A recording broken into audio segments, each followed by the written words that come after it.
Hello everybody, welcome back to Parcham and welcome to another session in monthly current affairs series. हम cover कर रहे हैं दिसंबर 2025 के monthly current affairs को। पूरे महीने को हम जब मंथ एंड हो जाता है अलग अलग टॉपिक के हिसाब से कवर करते हैं। ए टू जेड सारी इंपॉर्टेंट न्यूज उस पर्टिकुलर टॉपिक की उस महीने की हम कवर करते चलते हैं। आज के सेशन में क्या कवरेज आने वाला है? आज के सेशन में हम डिस्कस करेंगे साइंस टेक एंड एनवायरनमेंट को। तो दिसंबर महीने में जो भी न्यूज साइंस टेक और एनवायरनमेंट की रही है आज के सेशन में कवर करेंगे। वो स्पेस टेक्नोलॉजी से रिलेटेड हो, हेल्थ हो, या फिर कंप्यूटर टेक्नोलॉजी हो, या एनवायरनमेंट हो, डिजास्टर्स हो, कोई नई स्पीशीज आई हो, एवरीथिंग विल बी कवरिंग। ठीक है। अच्छा, इससे पहले ऑलरेडी काफी सारे सेशंस आ चुके हैं, जैसे कि आप देखेंगे डिफेंस सेगमेंट हमने कवर कर लिया है।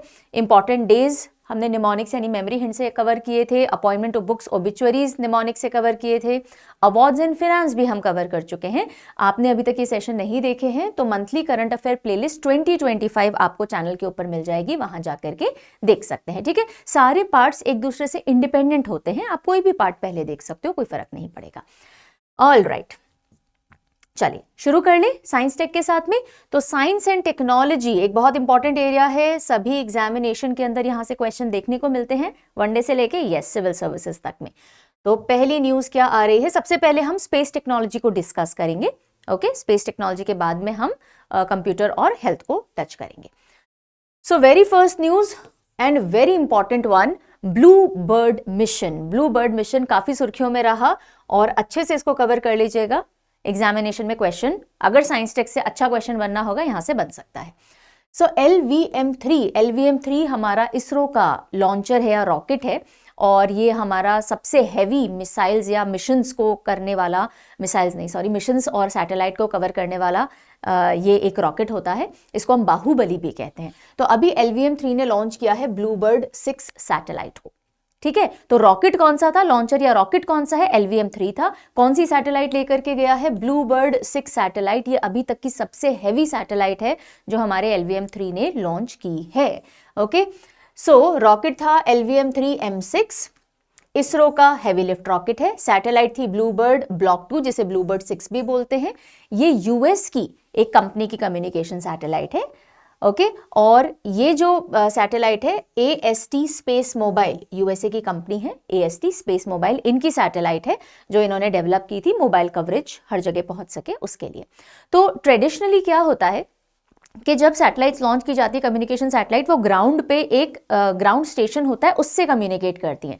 ये जो सैटेलाइट होगी ये सीधे सीधे स्मार्टफोन्स, जो स्टैंडर्ड स्मार्टफोन्स हैं, उनसे डायरेक्टली कम्युनिकेट करेगी। 4G 5G सर्विसेज ये सब ग्लोबली पहुंचाने में हेल्प करेगी। तो this is a speciality of this particular satellite. अब देखिए कब लॉन्च किया गया है, दिसंबर 24 को। कहां से? Satish Dhawan space centre, Sriharikota, India से। पेलोड इंपॉर्टेंट है, क्यों? क्योंकि मिशन ही सुर्खियों में इसलिए रहा बिकॉज ऑफ द पेलोड। तो ये हैवीएस्ट सैटेलाइट है अभी तक की जो हमने इंडिया से लॉन्च की है। कितना इसका वेट रहा? 6100 kg, 6.1 टन की ये सैटेलाइट थी जो हमने लॉन्च की है। कौन सी ऑर्बिट में इसको प्रक्षेपित करेंगे या इम्प्लांट करेंगे? Lower earth orbit. Okay, around 520 kilometre altitude पे इसको डाला गया है। और LVM-3 जो हमारा बाहुबली रॉकेट है या लॉन्चर है उसके बारे में देख लीजिए। 3 स्टेज का लॉन्च व्हीकल है ये। इसमें एक S200 सॉलिड वाली स्टेज आती है, एक L110 लिक्विड स्टेज आती है और एक C25 क्रायोजेनिक स्टेज आती है। तो सॉलिड, लिक्विड, क्रायोजेनिक तीनों स्टेजेस इस रॉकेट या लॉन्च व्हीकल के अंदर यूज होती है। क्रायोजेनिक का मतलब होता है जिसमें हम लिक्विड ऑक्सीजन और लिक्विड हाइड्रोजन का इस्तेमाल करते हैं, जिसमें बहुत नीचे, बहुत मिनिमम टेम्परेचर्स पे इस्तेमाल किया जाता है, उसको क्रायोजेनिक कंडीशन कहा जाता है। ओके, सो -180 डिग्री सेल्सियस से भी नीचे टेम्परेचर्स पे इस्तेमाल की जाती हैं ये। तो आपको ये ध्यान रखना है, 3 स्टेज का लॉन्च व्हीकल है ये। तो सारी न्यूज समझ में आ गई। कौन सा मिशन है? ब्लूबर्ड 6 सैटेलाइट को LVM-3 से हमने लॉन्च किया है। और ये किस तरह की सैटेलाइट है? कम्युनिकेशन सैटेलाइट है। कहां से लॉन्च हुआ है, कितना पेलोड है, सारी डिटेल्स हमने देख ली। चले नेक्स्ट न्यूज पे। सो नेक्स्ट न्यूज आ रही है, ISRO releases Respond Basket 2025. Just give me a minute. Yeah. So ISRO releases Respond Basket 2025. Now what is this Respond Basket all about? तो देखिए इसरो के जितने भी मिशंस और प्रोग्राम्स आते हैं या आने वाले हैं, अपकमिंग हैं, उनके बारे में रिसर्च एंड डेवलपमेंट की बहुत ज़रूरत पड़ती है, R&D की ज़रूरत पड़ती है। तो अकेडमिया जो होता है या अकेडमिक जो पूरा सेक्टर है हमारा, उसके साथ में इसरो हाथ मिलाता है। तो रिस्पॉन्ड बास्केट इज बेसिकली जो भी रिसर्च से रिलेटेड प्रॉब्लम स्टेटमेंट्स हैं इसरो की, इसरो को लगता है कि ये एक एरिया है जो हमारे लिए अभी तक डिकोड नहीं हुआ है, तो हम अभी जो करंट मिशन चल रहे हैं, जो फ्यूचर मिशन है, अगर उनसे रिलेटेड कोई भी प्रॉब्लम स्टेटमेंट है तो हम उसको अलग अलग यूनिवर्सिटीज को इनवाइट करेंगे कि come go through this problem statement और इसके सॉल्यूशंस प्रपोज कीजिए, क्योंकि एक दिमाग से भले दो दिमाग, राइट। तो इसरो के साथ में बहुत सारी यूनिवर्सिटीज आती हैं और जो भी प्रॉब्लम स्टेटमेंट है इसरो के पास में, उनके सॉल्यूशंस फिगर आउट करने में मदद करती हैं हाई प्रायोरिटी थीम्स के ऊपर, जैसे कि quantum computing, launch vehicle, satellite communication, human space flight. This is respond basket 2025, ताकि इनोवेशन स्पेस सेक्टर में आ सके। ठीक है, तो इसरो ने रिस्पॉन्ड बास्केट 2025 रिलीज किया है, जिसमें जनवरी एंड 2026 तक रिस्पॉन्सेस यूनिवर्सिटी से मंगाए हैं। अगला देखिए, Pune researchers discover ancient spiral Galaxy. तो पुणे के रिसर्चर्स ने डिस्कवर की है एंशिएंट स्पाइरल गैलेक्सी। किसकी मदद ली है नासा के जेम्स वेब स्पेस टेलीस्कोप की।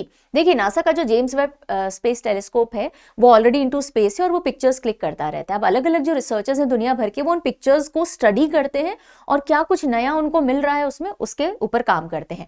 तो हमारे अभी NCRA TIFR, that is national centre for radio astrophysics, Tata institute of fundamental research, ये इंस्टीट्यूशन है। यहाँ के रिसर्चर्स ने अलकनंदा गैलेक्सी को डिस्कवर किया है। गैलेक्सी, ओके, जैसे हमारी मिल्की वे गैलेक्सी, इसी तरह से अलकनंदा गैलेक्सी को डिस्कवर किया है और ये एक स्पाइरल गैलेक्सी है। स्पाइरल गैलेक्सी के बीच में कोर होता है और आसपास स्पाइरल आर्म्स निकले हुए होते हैं। ठीक है, और अलकनंदा गैलेक्सी हमसे कितना दूर है? 12 बिलियन लाइट ईयर्स अवे है हमसे। लाइट ईयर्स स्पेस में डिस्टेंस के टर्म्स में इस्तेमाल किया जाता है ना, डिस्टेंस का यूनिट है। तो 12 बिलियन लाइट ईयर्स अवे है। और अलकनंदा हिमालय नदी है। अलकनंदा और कौन सी? भागीरथी और अलकनंदा मिलते हैं और फिर गंगा की तरह आगे बढ़ते हैं ना। हम याद करने के लिए एक टेक्निक लेते हैं कि गंगा BA पास है। क्यों? क्योंकि भागीरथी और अलकनंदा मिल करके गंगा के रूप में आगे बहते हैं। तो बस इतनी सी बात है कि ये जो गैलेक्सी है इसमें स्पाइरल आर्म्स हैं और एक सेंटर बल्ज के अराउंड रैप्ड अप है। तो अलकनंदा गैलेक्सी किसने डिस्कवर की है? पुणे के NCRA TIFR बेस्ड रिसर्चर्स ने की है। कौन से टेलीस्कोप को यूज करके? नासा के जेम्स वेब स्पेस टेलीस्कोप को यूज करके। ओके, और हमसे कितनी दूर है? 12 बिलियन लाइट ईयर्स अवे है। ऑलराइट, चलिए नेक्स्ट न्यूज। इन स्पेस ये डिपार्टमेंट ऑफ स्पेस के अंडर में आता है और जैसे इसरो तो सरकार के लिए और कंट्री के लिए काम कर रही है, एक तरह से बोल दीजिए। सरकार तो नहीं कहेंगे हम, कंट्री के लिए काम कर रही है। लेकिन अगर उसी का एक कमर्शियल विंग हम देखें कि अलग अलग प्राइवेट प्लेयर्स को अपनी सैटेलाइट उड़ानी है या फिर उनके साथ में अग्रीमेंट्स करने हैं, तो हमने इन स्पेस को एग्जिस्टेंस में रखा। ओके, इन स्पेस का काम है, एक तरह से कमर्शियल विंग मान लीजिए आप इसरो का, जो कि प्राइवेट प्लेयर्स के साथ में टाई अप करने का काम करता है। तो इन स्पेस ने इनवाइट किए हैं प्रपोजल्स टू एस्टैब्लिश अंतरिक्ष प्रयोगशाला अक्रॉस इंडियन एकेडमिक इंस्टीट्यूशंस। अंतरिक्ष प्रयोगशाला का मतलब क्या हुआ? जहां पे स्पेस से रिलेटेड रिसर्च होगी, राइट। तो अंतरिक्ष प्रयोगशाला in space, that is Indian National Space Promotion and Authorization Centre, ये फुल फॉर्म है इन स्पेस का। इसने अभी request for proposal roll out किया है कि अंतरिक्ष प्रयोगशाला खोली जाए कुछ चुनिंदा इंस्टीट्यूशंस में इंडिया के अंदर, ताकि जो स्पेस टेक्नोलॉजी है इसके क्षेत्र में और ज्यादा रिसर्च हो सके। तो ये जो स्पेस लैब्स हैं ये हैंड्स ऑन ट्रेनिंग देंगे स्टूडेंट्स को, और ऐसी टोटल 7 एकेडमिक इंस्टीट्यूशंस के अंदर लैब्स ओपन किए जाने के लिए अभी रिक्वेस्ट फॉर प्रपोजल डाला गया है। ठीक है, और ये जो लैब्स ओपन की जाएंगी इसका 75% जो कॉस्ट आएगा वो इन स्पेस बेयर करेगा। फाइन, सो अंतरिक्ष प्रयोगशाला।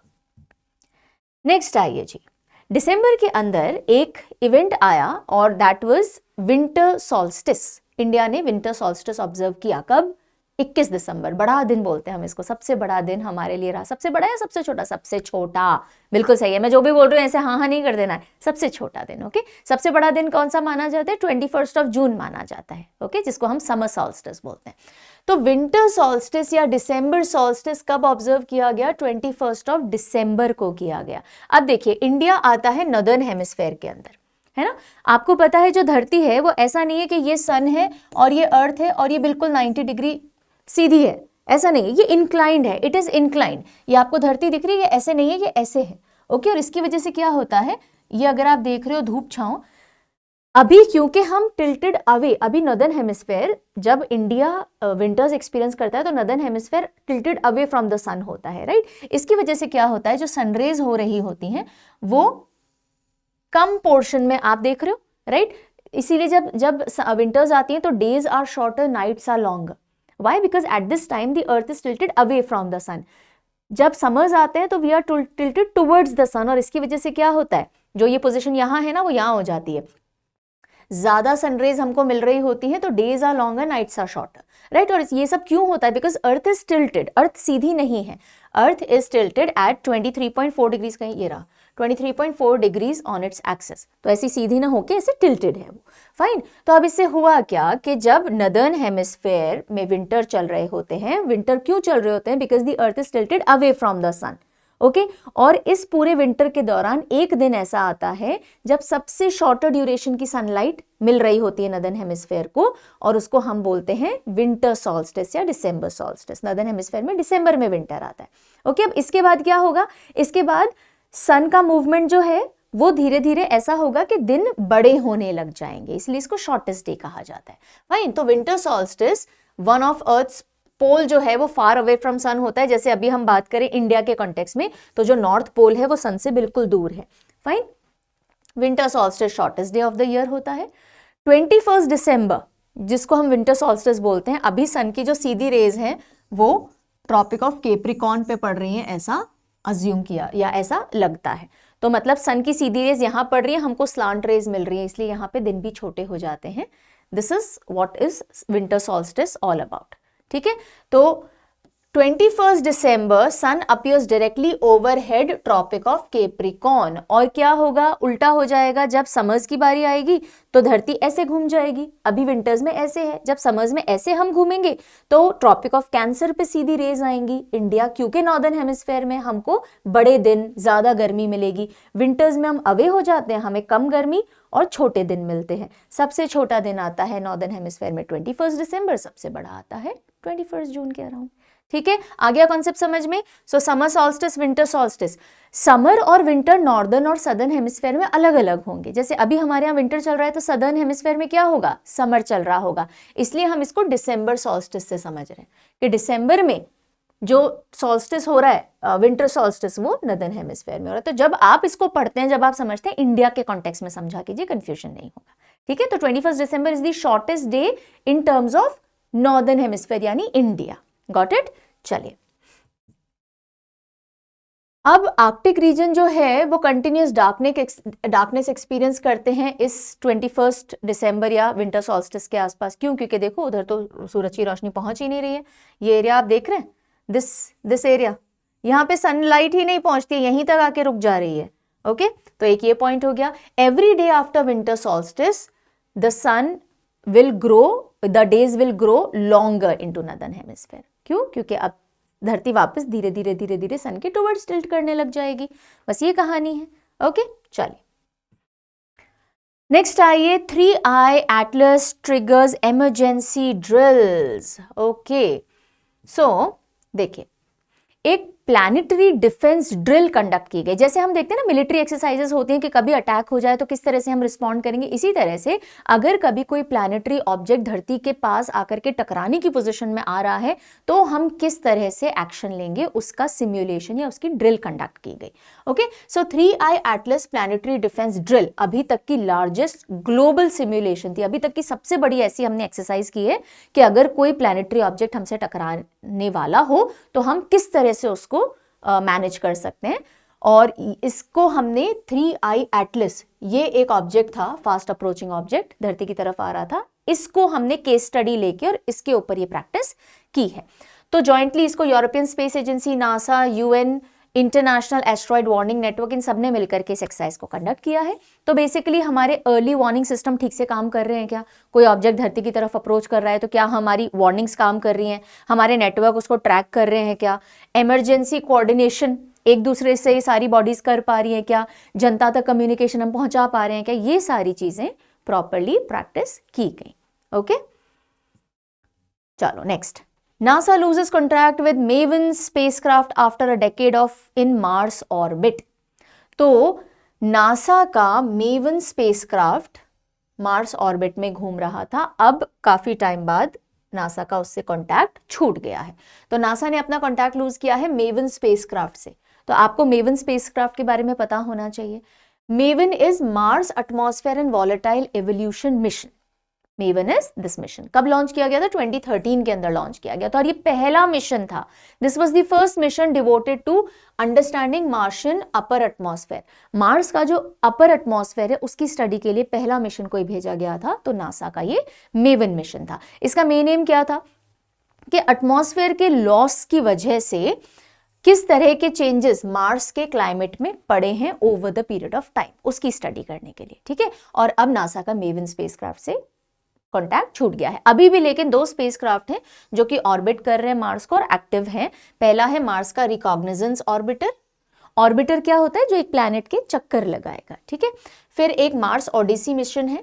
ऑर्बिटर मिशन जो मार्स रिकॉग्निजेंस है वो 2005 में लॉन्च हुआ था, ओडिसी 2001 में।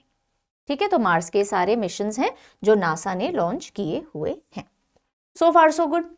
हाँ, चलिए, दिसंबर में एक बहुत ब्यूटीफुल सा इवेंट हुआ जो न्यूज में और सोशल मीडिया पे भी काफी चर्चा में रहा, और जितने भी लोग इंटरेस्टेड होते हैं ऐसे सेलेस्टियल इवेंट्स देखने के लिए, एंथुजियास्ट जो होते हैं, वो काफी खुश थे। And that was about Geminid meteor.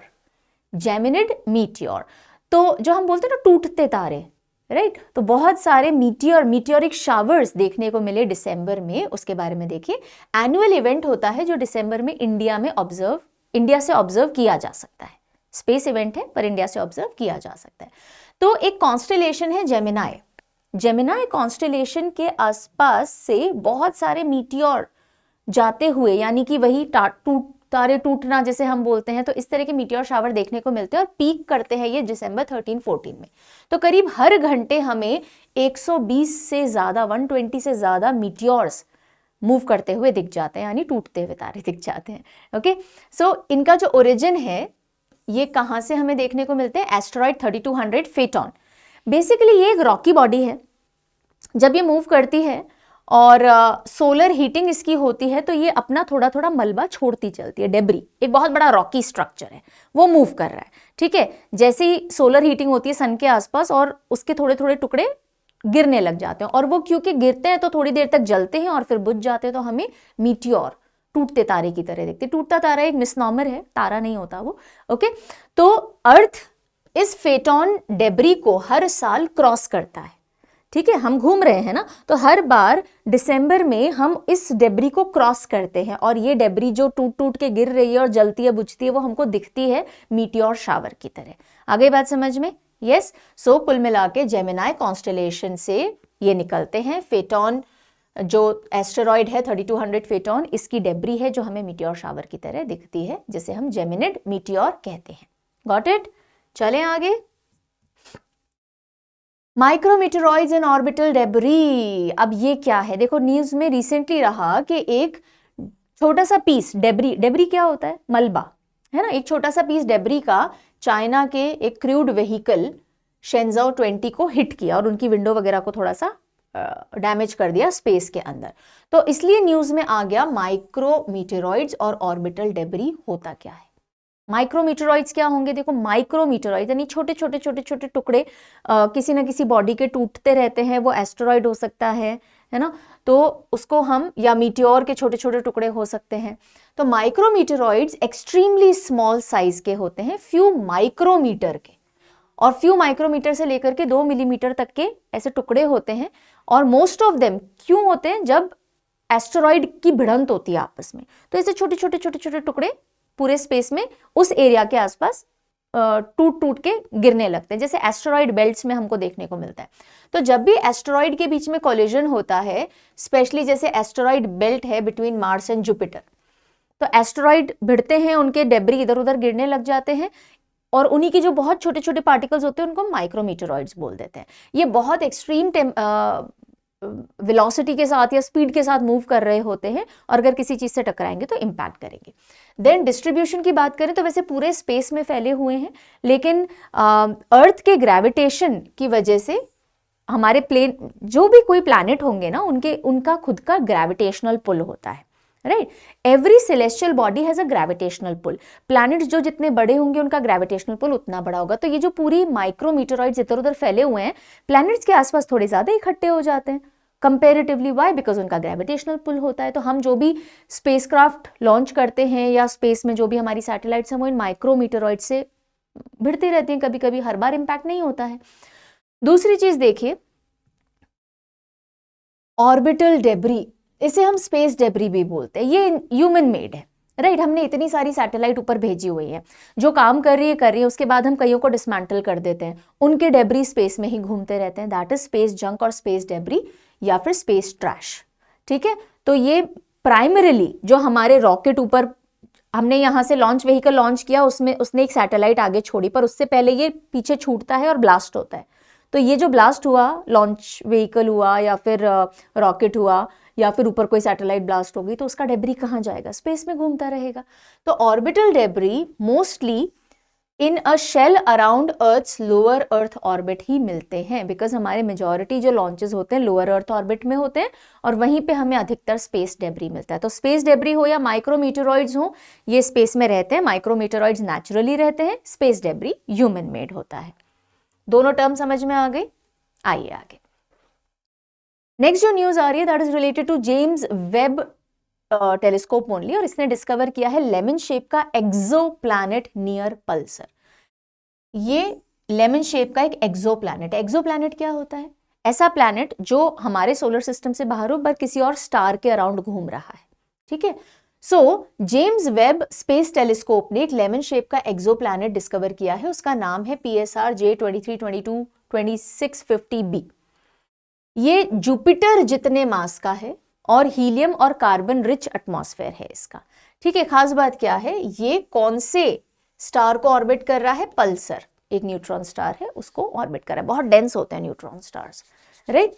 So lemon shape का ये एक्सो प्लैनेट है। तो आपको ये थोड़ा ध्यान रखना कि अगर पूछ लिया जाए हाल ही में इसको डिस्कवर किया गया, what is this all about? It is an exoplanet. और किसको ये ऑर्बिट कर रहा है? पल्सर न्यूट्रॉन स्टार को। जेम्स वेब स्पेस टेलीस्कोप अभी तक का सबसे एडवांस्ड टेलीस्कोप है। 2021 दिसंबर में इसको नासा ने बिल्ड किया था, यूरोपियन एजेंसी और CSA के साथ मिलकर के, और ये L2 लैग्रेंज पॉइंट 2 से ऑपरेट करता है। लैग्रेंज पॉइंट क्या होते हैं? लैग्रेंज पॉइंट होते हैं जहाँ पे दो बॉडीज का जो ग्रेविटेशनल पुल है ना, वो एकदम बैलेंस हो जाता है, ना इधर मूव करते हैं ना उधर मूव करते हैं। जैसे अर्थ और सन के बीच में एक ऐसा पॉइंट आएगा जहां पे अर्थ का ग्रेविटेशनल पुल और सन का ग्रेविटेशनल पुल कहीं आके बैलेंस हो रहे होंगे, ठीक है। ऐसे पॉइंट्स को लैग्रेंज पॉइंट्स कहा जाता है। Then something about Titan. So Titan news में क्यों रहा जी? बीच में कुछ स्टडीज आई थी कि टाइटन में ना सब सरफेस ओशंस हो सकते हैं। अब स्टडी ने ऐसा भी जताया कि शायद सब सरफेस ओशंस टाइटन में नहीं है, इसलिए टाइटन न्यूज में आया। तो टाइटन सैटर्न का लार्जेस्ट मून है। सैटर्न जो ग्रह है उसका लार्जेस्ट मून है और पूरे हमारे सोलर सिस्टम का सेकंड लार्जेस्ट मून है। So according to re examination of data जो कि नासा के कैसिनी स्पेसक्राफ्ट ने अभी कैप्चर किया, सो उससे ये समझ में आया है कि टाइटन के नीचे शायद सबसरफेस ओशंस नहीं है। और कैसिनी स्पेसक्राफ्ट, अब आप ध्यान रख लीजिएगा, कैसिनी स्पेसक्राफ्ट किसने भेजा है, कहाँ भेजा है? नासा ने भेजा है सैटर्न की स्टडी के लिए, ठीक है। 2004 के अंदर इसको भेजा गया था, मतलब कई बार जा चुका है स्टार्टिंग 2004, ओके। कई बार भेजा इन द सेंस हमने लॉन्च 2004 में किया था, लेकिन ये टाइटन के कई बार चक्कर लगा चुका है। Then Saturn, like I told you, Saturn का लार्जेस्ट मून इज टाइटन। और इस टाइटन को खोजा किसने था? तो क्रिश्चियन हेगन्स, इन्होंने डिस्कवर किया था 1655 में। और ये सेकंड लार्जेस्ट मून है हमारे सोलर सिस्टम का आफ्टर जुपिटर के गैनीमीड के बाद। जुपिटर का जो गैनीमीड है वो लार्जेस्ट मून है हमारे सोलर सिस्टम का। हालांकि सिर्फ 2% ही बड़ा है टाइटन से, लेकिन बड़ा है, बड़ा तो बड़ा ही होता है ना। ओके, देन टाइटन के बारे में देखिए कि अकेला मून है जिसमें एक डेंस एटमॉस्फेयर है। हमारे सोलर सिस्टम का अकेला ऐसा मून जो बहुत डेंस एटमॉस्फेयर रखता है वो टाइटन है। ओनली वर्ल्ड बिसाइड्स अर्थ जहां पे लिक्विड की बॉडीज हैं, जैसे कि हमारे पास लेक्स, रिवर्स, ओशंस वगैरह है ना, तो अर्थ के अलावा हमारे पूरे सोलर सिस्टम में ये अकेली ऐसी बॉडी है जहां पे रिवर, लेक, सीज उसके सरफेस पे हैं। यस, देन टाइटन का जो एटमॉस्फेयर है हालांकि प्राइमरीली नाइट्रोजन से बना हुआ है और मीथेन से बना हुआ है, इसलिए इनहेबिटेबल नहीं है। टाइडली लॉक्ड है ये सैटर्न के साथ में, यानी कि सैटर्न के मूवमेंट के साथ इसके वाटर्स में मूवमेंट आना। टाइडली लॉक्ड समझते हो, दो चीजें होती है। टाइडली लॉक्ड का मतलब होता है कि जो मून है ना हमेशा एक ही फेस किए हुए रहता है अपने प्लैनेट के टुवर्ड्स। जैसे अर्थ से टाइडली लॉक्ड है मून, यानी मून का एक ही सरफेस हमें हमेशा दिखता है, और इसीलिए हम जो सरफेस नहीं दिखता उसको फार साइड ऑफ द मून बोलते हैं, है ना। इसी तरह से टाइडली लॉक्ड है टाइटन भी सैटर्न के साथ में, यानी वो भी एक ही फेस अपना दिखा के रखता है। ओके, और जैसे जैसे ग्रेविटी का फंक्शन उसके वाटर्स के ऊपर भी पड़ता है, जैसे हमारे यहाँ पे भी लो टाइड हाई टाइड का फंक्शन है। नेक्स्ट आइए, Michaela Benthos. Michaela Benthos has made history by becoming the first wheelchair user in space. तो पहली व्हीलचेयर यूज करने वाली व्यक्ति जो स्पेस में गई हो वो बनी है मिशेला बेंथोस। यूरोपियन स्पेस एजेंसी की इंजीनियर हैं ये, मैकेट्रॉनिक्स इंजीनियर हैं, और वर्ल्ड की पहली व्हीलचेयर यूजर जो कि स्पेस में गई हैं वो बन गई हैं। तो मिकेला बेंथोस, याद रहेगा मिकेला बेंथोस। ब्लू ओरिजिन की फ्लाइट थी जिसको टेक्सास से लॉन्च किया गया, और उसी के अंदर ये गई, टोटल 6 पैसेंजर्स गए थे, उनमें एक ये भी थी। तो ये सब ऑर्बिटल मिशन था। सब ऑर्बिटल यानी हमारी जो कार्बन लाइन होती है जिसको क्रॉस करते ही हम बोल देते हैं कि हम स्पेस में पहुंच गए हैं, तो sub orbital mission that is carbon line को जस्ट क्रॉस करके और वापस आ जाना, उसको सब ऑर्बिटल मिशन बोलते हैं। ओके, सो स्पेस से रिलेटेड जो न्यूज़ थी वो हो गई है खत्म, अभी सेशन काफ़ी बचा है। इसके बाद अभी हमें कंप्यूटर्स और मेडिकल लाइन से रिलेटेड जो टेक्नोलॉजी न्यूज़ आई हैं वो पढ़नी है, और फिर एनवायरनमेंट सेगमेंट पे मूव करना है। पर आगे बढ़े उससे पहले जल्दी से नए बच्चों को बता देते हैं, अगर आपको पूरे ईयर 2025 के current affair with static coverage एक जगह पे चाहिए, then you can check out this 2026 edition e book जो आपको अवेलेबल है परचम ऐप पे। परचम वेबसाइट से भी आप ले सकते हैं। वेबसाइट से जब आप इसको परचेज करेंगे तो आपको एक जिप फोल्डर मिलेगा, आपको उसे एक्सट्रैक्ट करना रहेगा। एप्लीकेशन पे आपको सीधे सीधे दिख जाएंगे। इसी के अलावा हर महीने अपनी अलग अलग ई बुक्स निकलती हैं करंट अफेयर की। एक आती है मंथली मैगजीन जिसमें पूरा कॉम्प्रिहेंसिव नोट्स विथ स्टैटिक आपको मिल जाते हैं। एक आती है सवाल जिसमें हर महीने 400 MCQ विथ एक्सप्लेनेशन आता है, और एक आती है रफ्तार जो कि हेडलाइनर होती है, सारी न्यूज़ हेडलाइन फॉर्मेट में। तो ये तीनों आपको अवेलेबल हो जाती हैं parchamclasses.in वेबसाइट पे, इस महीने की रिलीज हो चुकी है। और अगर इनके सब्सक्रिप्शंस लेने हैं तो तीनों के इंडिविजुअल सब्सक्रिप्शन अवेलेबल है परचम ऐप पे। और अगर आपको अलग अलग सब्सक्रिप्शन पे नहीं जाना, आप चाहते हो वन स्टॉप सोल्यूशन मिल जाए, बस ये हमने ले लिया, हमारी पूरी करंट अफेयर नीड मीट हो गई, तो ये कंप्लीट किट है आपके लिए। सारे वीडियोस आपको यूट्यूब पे मिल जाएंगे, उनका सारा सपोर्टिव कंटेंट आपको इस एक किट में मिल जाएगा। ये अभी हमने जनवरी वाला सब्सक्रिप्शन लॉन्च कर दिया है, 1 जुलाई से जून 2026, जुलाई 25 से जून 26 का भी चल रहा है, 1 जैन टू दिसंबर का हमने लॉन्च कर दिया। इसी तरह से बाकी सब्सक्रिप्शंस भी हैं, so you can check out on Parcham app. ठीक है, जो सेशन अभी आप देख रहे हो ये वाला पर्टिकुलर सेशन, इसका पीडीएफ कहाँ मिलेगा? पीडीएफ बैंक में। यूट्यूब पे जो भी सेशंस होते हैं उनके पीडीएफ के लिए आप पीडीएफ बैंक ले सकते हो।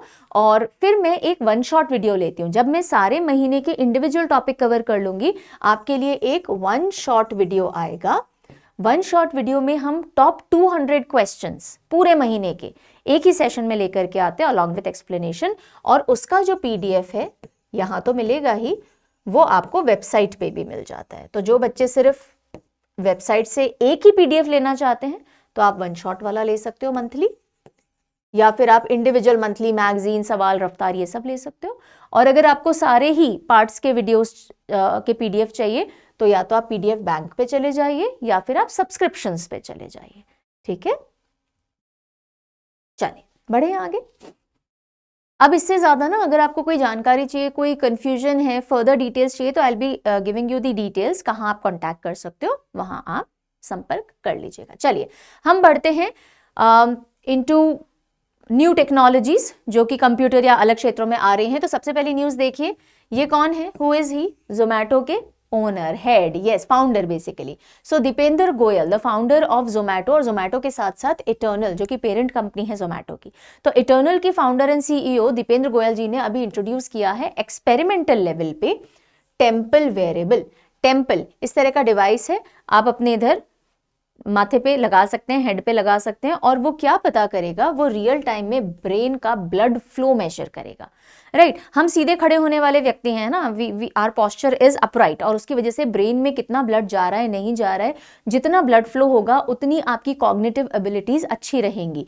तो आपका फोकस कितना है, मेंटल फटीग तो नहीं हो रहा, स्ट्रेस को आप कैसे रिस्पॉन्ड करोगे, कॉग्निटिव डिक्लाइन तो नहीं हो रहा है, यानी आपकी सोचने समझने की शक्ति धीरे धीरे कम तो नहीं हो रही, वो सब कुछ मेजर किया जा सकता है अगर आप दिमाग में ब्लड फ्लो को मेजर कर लो। और उसी के लिए इन्होंने फोरहेड पे माउंट करने वाला एक सेंसर जिसका नाम क्या है, टेम्पल, इसको लॉन्च किया है। तो किसने किया है, दीपेंद्र गोयल जो कि फाउंडर सीईओ है इटर्नल के, उन्होंने टेम्पल लॉन्च किया है। नेक्स्ट आइए, ध्रुव, काफी इंपॉर्टेंट है ये, ध्रुव 64 लॉन्च कर दिया गया है। What is Dhruv 64? तो इंडिया का पहला 1 गीगाहर्ट्ज का माइक्रो प्रोसेसर है, इंडिया का पहला 1 गीगाहर्ट्ज का 64 बिट का dual core micro processor, semiconductors में बहुत बढ़िया से काम आने वाला। सो इंडिजिनसली बनाया गया 1 gigahertz 64 bit dual core micro processor है ध्रुव 64। इट इज लॉन्च्ड और डेवलप किसने किया है, सीडैक ने।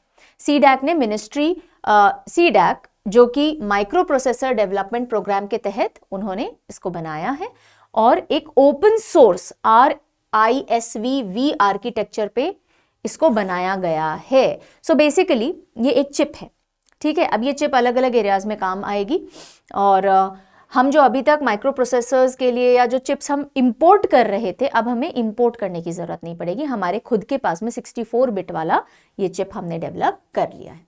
So this is the third chip under digital India RISC-V DRIV। तो ये जो प्रोग्राम है RISC-V, जिसको हम अभी मैंने आपको यहाँ पे भी दिखाया था, RISC-V है ना, तो इस पर्टिकुलर प्रोग्राम के तहत ये थर्ड चिप है जो हमने डेवलप की है। इससे पहले हमने तेजस 32 बिट वाली डेवलप की थी, फिर हमने तेजस 64 ये सेकंड डेवलप की थी, और अब हमने धनुष 60, अच्छा अभी हमने थर्ड चिप जो डेवलप की है दैट इज ध्रुव 64, और अपकमिंग जो चिप्स हैं वो धनुष 64 एंड धनुष 64 प्लस हैं। ओके, तो मेती के अंडर में ये सारे डेवलपमेंट किए जाते हैं। मेती सेंट्रल रोल प्ले करती है इंडिया के प्रोसेसर और सेमीकंडक्टर इनिशिएटिव्स में। तो मेती के ही अंडर में किसने डेवलप किया है, सीडैक, मेती के अंडर में सीडैक आता है, और उन्होंने अभी ये ध्रुव 64 लॉन्च कर दिया है बना करके। इसके प्रेडिसेसर्स और इसके सक्सेसर्स भी हमने देख लिए। ध्रुव 64 क्या है, माइक्रो प्रोसेसर चिप है जो अलग अलग डिवाइसेस में काम में आती है। अभी तक हम इंपोर्ट कर रहे होते थे, अब हमने खुद बना ली है। नेक्स्ट आइए, Indian cyber agency flags WhatsApp hijack ghost pairing. तो what is this ghost pairing? जो व्हाट्सएप है उसके अंदर ना एक पेयर डिवाइस का कॉन्सेप्ट होता है। जैसे आप अपने फ़ोन से अपने लैपटॉप को भी पेयर कर सकते हो, तो व्हाट्सएप आपके लैपटॉप पे चल जाएगा। तो कई जो हैक करते हैं आपके सिस्टम्स को, ऐसे लोग ना इस फीचर को मिसयूज़ कर लेते हैं, और इसीलिए अभी हमारी जो इंडियन साइबर एजेंसी, उन्होंने कहा है कि be careful about this because your systems और your WhatsApp can be hacked, okay, इस फीचर का मिसयूज़ करके। तो CERT-IN यानी India, CERT India has flagged vulnerability in WhatsApp device linking feature. Device linking feature जो है व्हाट्सएप का, उसमें एक वल्नरेबिलिटी यानी उसके अंदर एक कमी है, जिसकी वजह से जो अटैकर्स हैं वो कंप्लीट कंट्रोल आपके व्हाट्सएप का ले सकते हैं, रियल टाइम में आपकी कम्युनिकेशन, वीडियो, ऑडियो सब कुछ चेक कर सकते हैं। तो ये घोस्ट पेयरिंग अटैक करते हैं। आपको एक आपके नोन फ्रेंड या नोन पर्सन की आईडी से मैसेज भेजेंगे कि अरे आपको मैंने एक फ़ोटो भेजी है, उसके लिए एक लिंक पे क्लिक कीजिए, फिर वो समहाउ आपको ऐसे ऐसे स्टेप्स देंगे जिस पे जाकर के आप उन्हीं के डिवाइस के साथ अपने व्हाट्सएप को पेयर कर दोगे, आपको पता भी नहीं चलेगा, आपका व्हाट्सएप नॉर्मली चलता रहेगा, but they will be able to get access. ठीक है, so you need to be careful कि आप किसको एक्सेस दे रहे हैं। अपने व्हाट्सएप में जाकर के पेयर्ड डिवाइसेस चेक करते रहिए कि कहाँ पे आपका व्हाट्सएप पेयर्ड है। IIT Delhi develops AI lab assistant Ayla to conduct real scientific experiment। तो IIT दिल्ली ने अभी एक AI असिस्टेंट डेवलप किया है, नाम क्या रखा है? आइला। और इससे रियल साइंटिफिक एक्सपेरिमेंट ये आइला कंडक्ट कर पाएगा। मतलब जिस तरह से इंसान खड़े होकर एक्सपेरिमेंट्स करते हैं ना, ऑलमोस्ट उसी तरह से ये जो आइला है ये एक्सपेरिमेंट प्लान करना, कंडक्ट करना, उससे रिजल्ट निकालना, ये सब कुछ पॉसिबल हो पाएगा। सो आइला का फुल फॉर्म क्या है? Artificially intelligent lab assistant. और ये साइंटिफिक एक्सपेरिमेंट्स इंडिपेंडेंटली कैरी करेंगे, जैसे कि ह्यूमन साइंटिस्ट करते हैं, प्लान, एग्जीक्यूट, मॉनिटर और रिफाइन करना ऑन एक्सपेरिमेंट्स को, एवरीथिंग विल बी डन। तो IIT Delhi. All right, then the next news is about super computers. तो बिहार को मिला है अपना पहला सुपर कंप्यूटर, और वो कौन सा है? परम रुद्र। और बिहार में भी कहाँ? IIT पटना में। काफी अच्छी न्यूज है, ध्यान दीजिएगा। सुपर कंप्यूटर क्या होता है? सुपर कंप्यूटर जिनकी जो कैलकुलेशंस हैं, supercomputers are known for very fast calculations ना, तो उनकी कैलकुलेशन पीटा फ्लॉप्स में होती है। पीटा फ्लॉप यानी 10 टू पावर 15। तो अगर 10 टू पावर 15 यानी पीटा फ्लॉप में कैलकुलेशन हो पा रही है, तभी हम उस कंप्यूटर को सुपर कंप्यूटर कहते हैं। उसके पहले देखो मेगा, गीगा, टेरा, पीटा, इसके ऊपर भी है एक्सा, जेटा, योटा, राइट। सो परम Rudra super computer IIT Patna में लॉन्च हो गया है। बिहार का पहला परम रुद्र सुपर कंप्यूटर है, पहला सुपर कंप्यूटर भी है। ओके, फ्लॉप्स ना, ये एक एडिशनल चीज मैंने स्टैटिक के अंडर में डाल दी है। कंप्यूटर से रिलेटेड कभी एग्जाम में क्वेश्चन बनेगा, फ्लॉप्स का फुल फॉर्म पूछा जा सकता है, what is it all about पूछा जा सकता है। सो फ्लोटिंग पॉइंट ऑपरेशंस पर second, right. Floating point operations पर सेकेंड यानी कि एक यूनिट ऑफ मेजरमेंट है, जिससे कि हम कंप्यूटर की परफॉर्मेंस, कंप्यूटर की प्रोसेसिंग जो है उसको हम देख रहे हैं कि मैथमेटिकल कैलकुलेशन, जो कॉम्प्लेक्स मैथमेटिकल कैलकुलेशंस होती है ना, वो कितनी फास्ट वो कर पा रहा होता है, उसकी यूनिट है मेजरमेंट की, उस कैलकुलेशन की। फ्लोटिंग पॉइंट ऑपरेशंस पर सेकेंड, दैट इज फ्लॉप्स। तो 10 टू पावर 15 इज पीटा फ्लॉप्स। ओके, नेक्स्ट देखते हैं। Recently, scientists from Indian Institute of Astrophysics used archival spectroscopic data from NASA's James Webb Space Telescope MIRI, जिससे कि हमने polycyclical aromatic hydrocarbons PAH के evolution को study किया है एक young star T Chamaeleontis. Okay, so basically news क्या रही, ये PIB का अच्छा आर्टिकल था। T Chamaeleontis is what? It is a young star, it is a young star. और हमारे जो इंडियन इंस्टीट्यूट ऑफ एस्ट्रोफिजिक्स के जो साइंटिस्ट हैं, उन्होंने जेम्स वेब स्पेस टेलीस्कोप की कुछ पिक्चर्स थी, उनको स्टडी करके और इवोल्यूशन पता करने की कोशिश की है PAH की, पॉली एरोमेटिक हाइड्रोकार्बन्स की। PAH basically are building blocks of planets and potential life. तो जब एक स्टार होता है, वो अपने आसपास अपनी ग्रेविटी की वजह से किस तरह से प्लैनेट्स के इवोल्यूशन में रोल प्ले करता है, राइट, किस तरह से प्लैनेट्स बनते हैं, किस तरह से लाइफ पॉसिबल हो पाती है, तो इसकी स्टडी अभी T कैमेलियोंटिस के आसपास करने की कोशिश की जा रही है। T कैमेलियोंटिस के साथ में किस तरह से पॉलीसिस्टिक एरोमेटिक हाइड्रोकार्बन्स PAH किस तरह से फंक्शन करते हैं, उसकी स्टडी अभी IIA के साइंटिस्ट ने ट्राई की है। सो व्हाट इज T कैमेलियोंटिस, ये आपको पता होना चाहिए। एक यंग सन जैसा स्टार है, 350 लाइट ईयर्स अवे है हमसे सदर्न स्काई के अंदर। ठीक है, तो what is T Chamaeleontis? It is a young star. और ये न्यूज में क्यों रहा? क्योंकि अभी IIA के साइंटिस्ट ने इसको लेकर के पॉलीसिस्टिक एरोमेटिक हाइड्रोकार्बन्स की स्टडी कंडक्ट की है, उसके इवोल्यूशन को समझने के लिए। तो ये स्पेस टेक्नोलॉजी रिलेटेड न्यूज थी, जो कि बाद में आई है, इधर रह गई है। चलिए, फिर हम आते हैं बकल म्यूकोसा कैंसर, यानी कि अब हम हेल्थ सेगमेंट की तरफ जा रहे हैं। Buccal mucosa cancer, buccal cavity मतलब मुंह के अंदर की कैविटी, गाल और अंदर वाला जो एरिया होता है, ओके, बकल। तो alcohol consumption even if small amounts can cause buccal mucosa cancer. जैसे गुटखा, पान मसाला खाने से बकल ओरल कैंसर हम बोलते हैं वो हो जाता है। इसी तरह से small amounts of liquor can also cause this, studies ने ये रिवील किया है। तो अब आपको पता होना चाहिए बक्कल म्यूकोसा कैंसर कहाँ होता है। जो इनर लाइनिंग होती है चीक की, गालों के अंदर वाली, वहां पे ये कॉज करता है, जिसे हम बक्कल म्यूकोसा कहते हैं। और predominant form of oral cancer है इंडियन सब कॉन्टिनेंट के अंदर। क्यों? क्योंकि पान मसाला गुटखा वगैरह बहुत चलता है अपने यहाँ पे। So tobacco use, alcohol use primarily इसके कारण होते हैं। और इसमें अंदर सोरनेस हो जाती है, लंप्स हो जाते हैं, पेन होता है चबाने में, ओके, चीक मूव करने में। So that is the symptoms. Okay, चलो आगे। Avionics drones launched the AviSpray 10C agricultural drone for modern farming. Now what is this all about? Modern farming में drones के इस्तेमाल से हम एग्रीकल्चर मैनेज कर रहे हैं। उसमें अगर हमें फर्टिलाइजर स्प्रे करना है, कुछ करना है, तो एक ड्रोन का इस्तेमाल हम कर सकते हैं। कौन से ड्रोन की हम बात कर रहे हैं? एविरोनिक्स ड्रोन। ओके, एविरोनिक्स ड्रोन किसने बनाया है? AviSpray 10C। ये एविरोनिक्स ड्रोन्स जो है ये कंपनी का नाम है, ठीक है।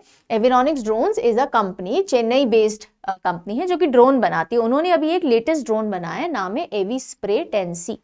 AviSpray 10C तो स्प्रे करने के, वो पेस्टिसाइड्स हो, केमिकल्स हो, या जो भी आपको इंसेक्टिसाइड स्प्रे करने हैं, तो उसके लिए AviSpray एग्रीकल्चर ड्रोन बनाए गए हैं, ठीक है। बैकपैक साइज के छोटे से ड्रोन हैं, 53% स्मॉलर हैं अभी जो ड्रोन इस्तेमाल हो रहे हैं उनसे। और कॉस्ट कम करने के लिए, ऑपरेशनल ईजिबिलिटी मतलब ईज हो, आप आसानी से उनको खेतों में इस्तेमाल कर सकते हो, उसके लिए इनको बनाया गया है। ओके, अंडे का फंडा।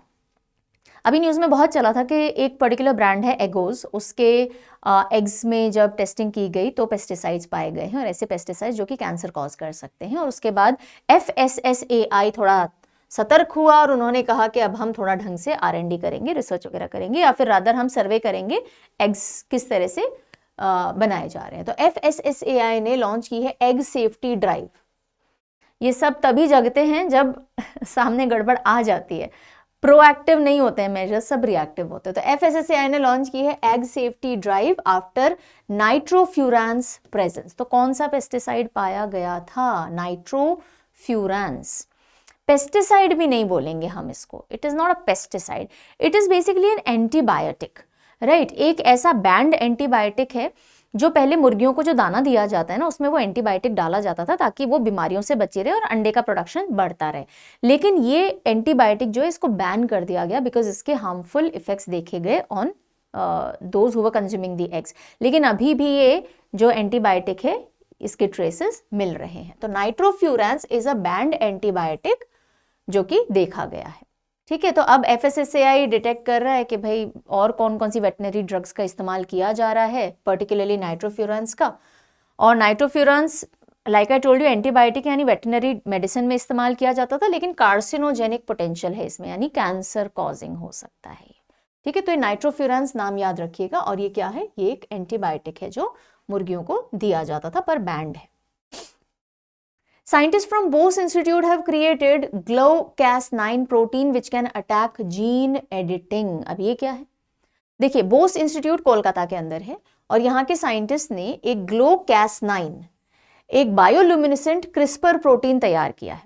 तो जैसे ही आप जीन एडिटिंग करना शुरू करते हैं और आपका जीन एडिटिंग रेडी है, उससे पहले ये बताने के लिए कि now you are ready to move further, ये एक GLOW-Cas9 क्रिस्पर प्रोटीन है जिसको सेल में डाल दिया जाता है और वो ग्लो करता है। ग्लो इन द डार्क होता है ना, जैसे रेडियम ग्लो करता है, उसी तरह से। तो ये लाइट अप हो जाता है जैसे ही Cas9 प्रोटीन फोल्ड हो जाएगा ना, करेक्टली एक प्रोसेस है, तो ये ग्लो करने लग जाएगा। तो पता पड़ जाएगा कि अच्छा ठीक है, now we can initiate the process, right. तो GLOW-Cas9 इनेबल्स थेरा ट्रैकिंग, यानी कि मॉलिक्यूलर जीन थेरेपी को आप जैसे जैसे आप जेनेटिक चेंजेस कर रहे हो आप उसको ट्रैक कर पाते हो। Why? Because of this bioluminescent protein. तो what is this GLOW-Cas9 protein? GLOW-Cas9, glow, it glows. और Cas9 प्रोटीन है जो कि क्रिस्पर प्रोटीन है, जीन एडिटिंग के अंदर काम में लिया जाता है। और इसका मेन फीचर ये है कि आपको रियल टाइम के अंदर जो भी आप चेंजेस कर रहे हो, जो भी आप काम कर रहे हो, वो ट्रैक करने में हेल्प कर देता है।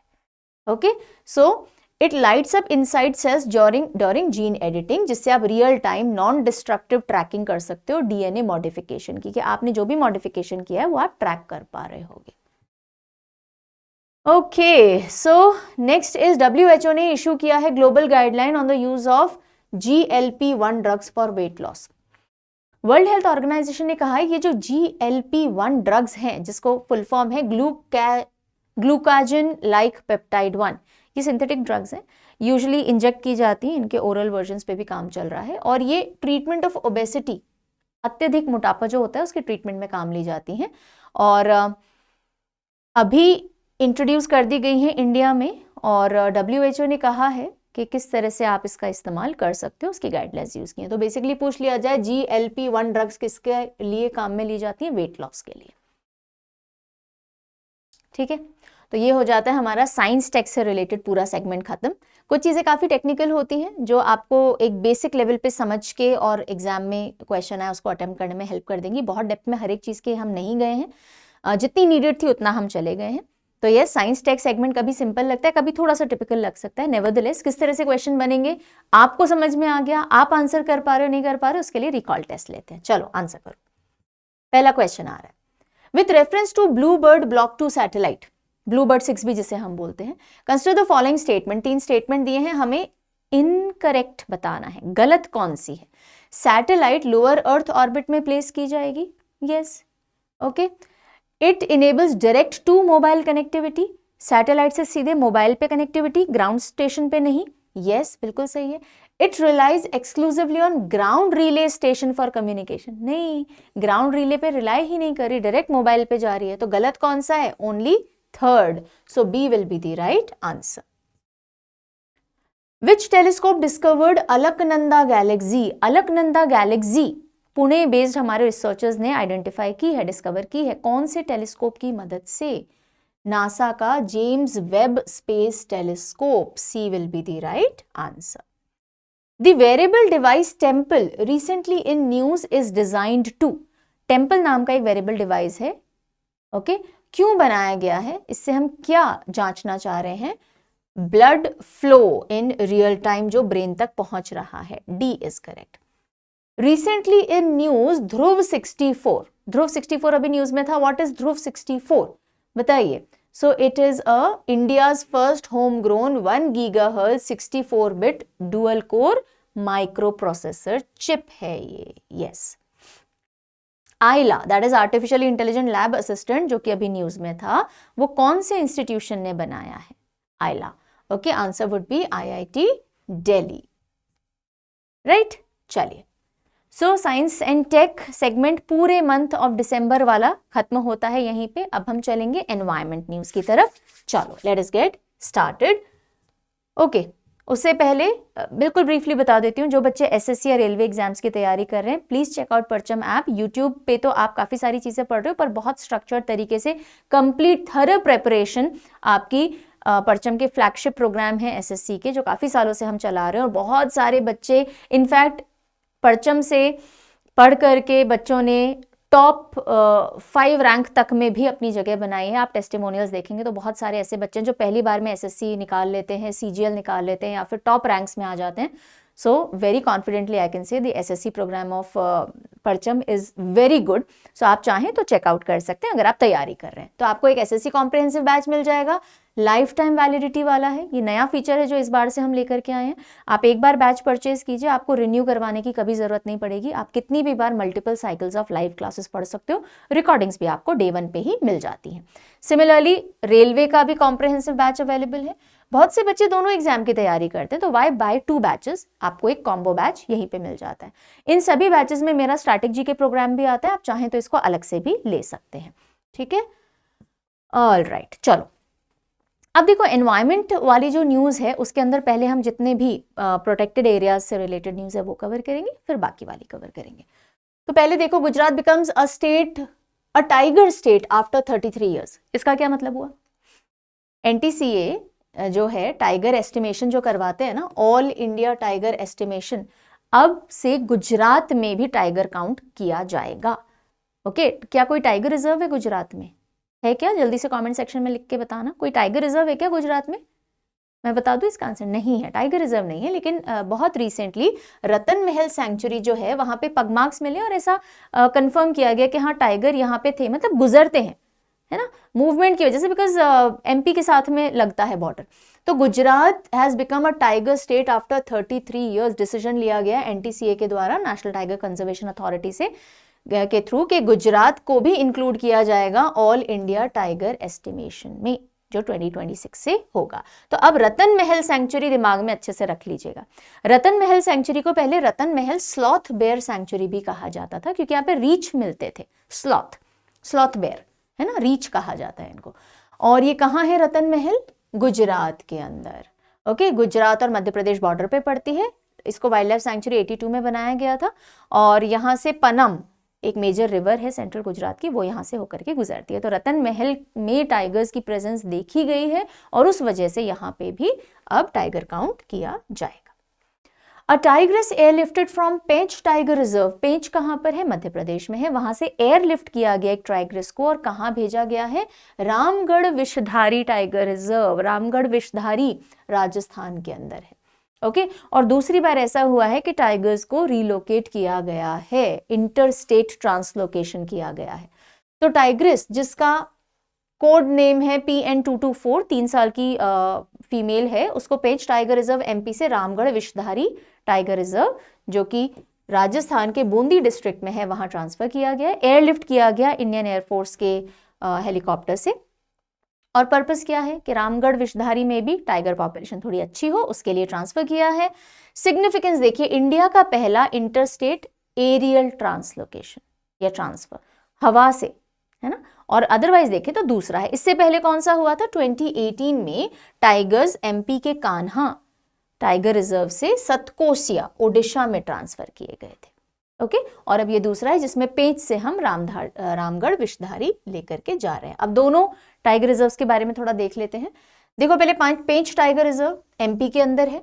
ओके, छिंदवाड़ा डिस्ट्रिक्ट में पड़ता है, और सियोनी और छिंदवाड़ा में पड़ता है, और महाराष्ट्र से बॉर्डर लगाता है। यहाँ से पेंच रिवर गुजरती है, और इसलिए पेंच नाम भी पड़ता है। रामगढ़ विषधारी बूंदी में है, और ये कॉरिडोर की तरह काम करता है रणथंभौर टाइगर रिजर्व और मुकुंदरा हिल टाइगर रिजर्व के बीच में। रणथंभौर मुकुंदरा के बीच में कॉरिडोर भी बनाता है। यहाँ से मेज रिवर गुजरती है, जो कि चंबल रिवर की ही ट्रिब्यूटरी है। ठीक है, सो आफ्टर रामगढ़ विषधारी एक और देखिए राजस्थान का tiger reserve Mukundra hills tiger reserve, जो कि न्यूज में रहा। Mukundra hills tiger reserve based documentary का पोस्टर और टीजर रिलीज किया गया है। मुकुंदरा हिल टाइगर रिजर्व कोटा के अंदर है, और डॉक्यूमेंट्री का टाइटल है एन्चांटिंग मुकुंदरा। एन्चांटिंग मुकुंदरा, तो बेसिकली टूरिज्म को थोड़ा बढ़ावा मिलेगा, राइट। मुकुंदरा हिल टाइगर रिजर्व दर्रा वाइल्ड लाइफ सैंक्चुरी के नाम से भी जाना जाता है, और राजस्थान के 4 डिस्ट्रिक्ट में फैला हुआ है, बूंदी, कोटा, झालावाड़ और चित्तौड़गढ़। ये जो दर्रा वाइल्ड लाइफ सैंक्चुरी है ना, ये 4 एरियाज में फैली हुई है, और जो मुकुंदरा हिल टाइगर रिजर्व है वो मेनली कोटा वाले एरिया में लाई करता है। सो 2 हिल्स हैं, उनकी वैली के बीच में ये लाई करता है। 2 पहाड़े, इनके बीच की जो वैली है, तो मुकुंदरा और गरगोला, इसलिए मुकुंदरा हिल टाइगर रिजर्व इसको नाम पड़ा है। और रणथंभौर और एमपी के कूनो नेशनल पार्क के बीच में कॉरिडोर मूवमेंट का भी काम करता है। ये सब याद रखना बड़ा सिंपल होगा, अगर आपने टाइगर रिजर्व वाला लेक्चर देखा हुआ होगा। टाइगर रिजर्व में क्योंकि हम मैप पे देखते हैं, अब देखो राजस्थान और एमपी पास पास पड़ते हैं, तो इन दोनों के बीच में टाइगर्स का मूवमेंट बड़ा सिंपल हो जाता है। इस तरह की चीजें जो होती है ना, कि किसके बीच में ये मूवमेंट कॉरिडोर का काम कर रहा है, वो मैपिंग पे बहुत अच्छा समझ में आता है, राइट। तो टाइगर रिजर्व का अपडेटेड वीडियो बहुत जल्दी आपके लिए लेकर के आएंगे यूट्यूब पे भी, तो उसमें आई will be helping you understand with the help of maps. चलो नेक्स्ट न्यूज पे आते हैं। क्लाउडेड लेपर्ड काकोई रिजर्व फॉरेस्ट में देखा गया। काकोई रिजर्व फॉरेस्ट, सो क्लाउडेड लेपर्ड है ये, और इसको नियोफेलिस नेबुलोसा कहा जाता है। काकोई रिजर्व फॉरेस्ट कहाँ आता है? असम के लखीमपुर डिवीजन में, असम का है ये काकोई रिजर्व फॉरेस्ट। ठीक है, सो असम के अंदर ये देखा गया है। कौन सी कैटेगरी में आता है IUCN की? Vulnerable. Indian council of international union of conservation of nature and natural resources, IUCN, इसकी रेड लिस्ट होती है, यानी जो अलग अलग स्पीशीज हैं वो कितने खतरे की कगार पे हैं, है ना। तो वल्नरेबल में है, और इसको इंडिया में शेड्यूल 1 का प्रोटेक्शन है, आप इसका शिकार वगैरह नहीं कर सकते हो। Then Chhaprala wildlife sanctuary news में रही, क्यों रही? बिकॉज बहुत रेयर साइटिंग की गई है इस चिड़िया की। कौन सी बर्ड है ये? This is striated grass bird, और इसको पहली बार देखा गया है महाराष्ट्र के अंदर छपराला वाइल्ड लाइफ सेंचुरी में। तो छपराला वाइल्ड लाइफ सेंचुरी कहाँ है? अब देखो, आप अगर देखोगे न्यूज किस तरह से बनती है, छपराला वाइल्ड लाइफ सेंचुरी में एक पहली बार किसी बर्ड की स्पॉटिंग की गई, तो अब वो बर्ड इतनी इंपॉर्टेंट नहीं है, वो सेंचुरी आपसे पूछी जा सकती है। There are more than 500 wildlife sanctuaries in India, right? So I always tell this कि कौन सी सेंचुरी पढ़नी है, कौन सी नहीं पढ़नी, ये डिपेंड करेगा कि करंट में कौन सी बनी हुई रही है, राइट? तो करंट से रिलेटेड क्वेश्चन आ जाता है। सो it is in Maharashtra, Gadchiroli district है महाराष्ट्र की, वहां पे छपराला है, और वर्धा और वैनगंगा रिवर्स के कॉन्फ्लुएंस पे ये लाई करती है, जहां पे ये दोनों मिलती हैं नदियां। ये आपको महाराष्ट्र दिख रहा है, this is Chhaprala. Then Sariska tiger reserve, Sariska tiger reserve news में क्यों रहा? बिकॉज अभी यहाँ के एडमिनिस्ट्रेशन ने नई टेक्नोलॉजी अडॉप्ट की है, जिससे कि ड्रोन की मदद से सारी मॉनिटरिंग वगैरह ये करेंगे। तो सरिस्का कहाँ है? सरिस्का भी राजस्थान में है, अलवर डिस्ट्रिक्ट के अंदर पड़ता है, अरावली रेंज का हिस्सा है ये, काठियावाड़ गिर के ड्राई डेसिडुअस फॉरेस्ट है यहाँ पे। और एक टाइम पे ये राजा महाराजाओं का हंटिंग ग्राउंड हुआ करता था, महाराजा ऑफ अलवर का हंटिंग ग्राउंड था, और फिर इसको नेशनल पार्क, टाइगर रिजर्व, ये सब घोषित कर दिया गया। टाइगर रिजर्व 79 में ये बना सरिस्का। ओके, वर्ल्ड का, अच्छा यहाँ सरिस्का की खास बात क्या है? ये वर्ल्ड का पहला टाइगर रिजर्व है जहां पे टाइगर्स को सक्सेसफुली रिलोकेट किया गया था आफ्टर लोकल एक्सटिंक्शन। तो यहाँ पे टाइगर्स खत्म हो गए थे, राइट? तो 2004 के अंदर पहली बार यहाँ पे टाइगर्स को लाया गया था, यानी री इंट्रोड्यूस किया गया था। रीलोकेट तो हम नहीं बोलेंगे, री इंट्रोड्यूस किया गया। तो पहला टाइगर रिजर्व है जहां टाइगर्स विलुप्त, यानी वहां से टाइगर खत्म हो गए थे और टाइगर्स को री इंट्रोड्यूस किया गया था, दैट वाज सरिस्का। ओके, और यहाँ पे ना बहुत सारी इंपॉर्टेंट एरियाज है, पांडुपोल, भानगढ़ फोर्ट एटसेट्रा, और ये सिलीसड़ लेक जो हाल ही में रामसर साइट डिक्लेयर की गई, वो सरिस्का टाइगर रिजर्व में ही आती है। Then safari services will be launched inside Eturnagram wild life sanctuary. कहाँ की? एतुरनगरम, तेलंगाना की है। ये देखिए तेलंगाना कहाँ है, इधर आएगा, है ना, ये रही एतुरनगरम। तो एतुरनगरम वाइल्ड लाइफ सेंचुरी के अंदर बहुत जल्दी सफारी स्टार्ट की जाएगी। बस आपको ये ध्यान रखना है, तेलंगाना की ओल्डेस्ट सेंचुरी है, मुलुगु डिस्ट्रिक्ट में पड़ती है, गोदावरी रिवर यहाँ से जाती है, और Telangana, Maharashtra, Chhattisgarh tri border region पे ये आती है। इंपॉर्टेंट बात इसकी, one of the oldest sanctuaries है, 1952 के अंदर एस्टैब्लिश की गई थी, और एशिया का लार्जेस्ट ट्राइबल कांग्रेगेशन, सबसे बड़ा ट्राइबल्स का अगर कोई इवेंट होता है, मेदाराम जात्रा, वो यहीं होती है। यस, एवरी 2 years तड़वई सेंचुरी के अंदर ही पड़ता है, तड़वई, वहां पे ये मेदाराम जात्रा होती है, एतुरनगरम वाइल्ड लाइफ सेंचुरी के अंदर। काफी इंपॉर्टेंट पॉइंट है। मध्य प्रदेश के सीएम ने अनाउंस किया है वीरांगना दुर्गावती टाइगर रिजर्व चीता हैबिटेट बनेगा बिफोर नेक्स्ट मॉनसून। तो वीरांगना दुर्गावती टाइगर रिजर्व एमपी के अंदर कंपैरेटिवली रिसेंट डिक्लेयर किया गया था, और बहुत जल्दी इसको चीता हैबिटेट बनाया जाएगा। अभी तक चीतास कहाँ इंट्रोड्यूस किए गए हैं? कूनो नेशनल पार्क में किए गए हैं, उसके अलावा कहाँ किए गए हैं? गांधी सागर सेंचुरी के अंदर किए गए हैं। अब कहा जा रहा है कि बहुत जल्दी ये जो वीरांगना दुर्गावती टाइगर रिजर्व है, इसको भी चीता हैबिटेट बनाया जाएगा अगले 6 महीनों के अंदर अंदर। बस, तो पहला चीता हैबिटेट कूनो नेशनल पार्क 2022 में चीता इंट्रोड्यूस किए गए, और दूसरा गांधी सागर, और बस जी, और तो कोई बात नहीं है। Now about Veerangana Rani Durgavati tiger reserve, this is the 7th tiger reserve in MP, और जो क्वीन गोंडी लोगों की जो रानी थी, रानी दुर्गावती, उनके नाम पे रखा गया है। यहाँ से नर्मदा और यमुना नदी निकलती हैं, और एक फोर्ट भी है यहाँ, सिंगोरगढ़ फोर्ट, सिंगोरगढ़ फोर्ट। चलिए, next is Coringa wildlife sanctuary. क्या Coringa? Coringa wildlife sanctuary 40th Asian waterbird census यहाँ कंडक्ट किया गया, 40th Asian waterbird census और 60th international water bird census. ये दोनों कहाँ हुए हैं? कोरिंगा वाइल्ड लाइफ सेंचुरी, जो कि आंध्र प्रदेश में है, Godavari estuary including the Coringa wildlife century. तो कहाँ पर है? आंध्र प्रदेश के अंदर। आंधी सब कुछ गंदा कोरिंगा, छोटे छोटे हिंट ऐसे आप डाल सकते हैं। तो अभी ये कंडक्ट किया जाएगा 10th और 11th ऑफ जनवरी के अंदर। आंध्र प्रदेश फॉरेस्ट डिपार्टमेंट ने कोलैबोरेट किया है Bombay natural history society, wild life institute of India, world wild life fund for nature, इन सब के साथ मिलके, और बर्ड स्पीशीज जो भी यहाँ पे हैं वाटर बर्ड स्पीशीज, उनका सेंसस कंडक्ट किया जाएगा। नेक्स्ट देखिए, capuchin monkeys. At a time in life I was very much interested in to studying about monkeys. मुझे बहुत सारी स्पीशीज के बारे में पता था, मैं नेट जियो और डिस्कवरी और बुक्स वगैरह के थ्रू यही सब पढ़ती थी।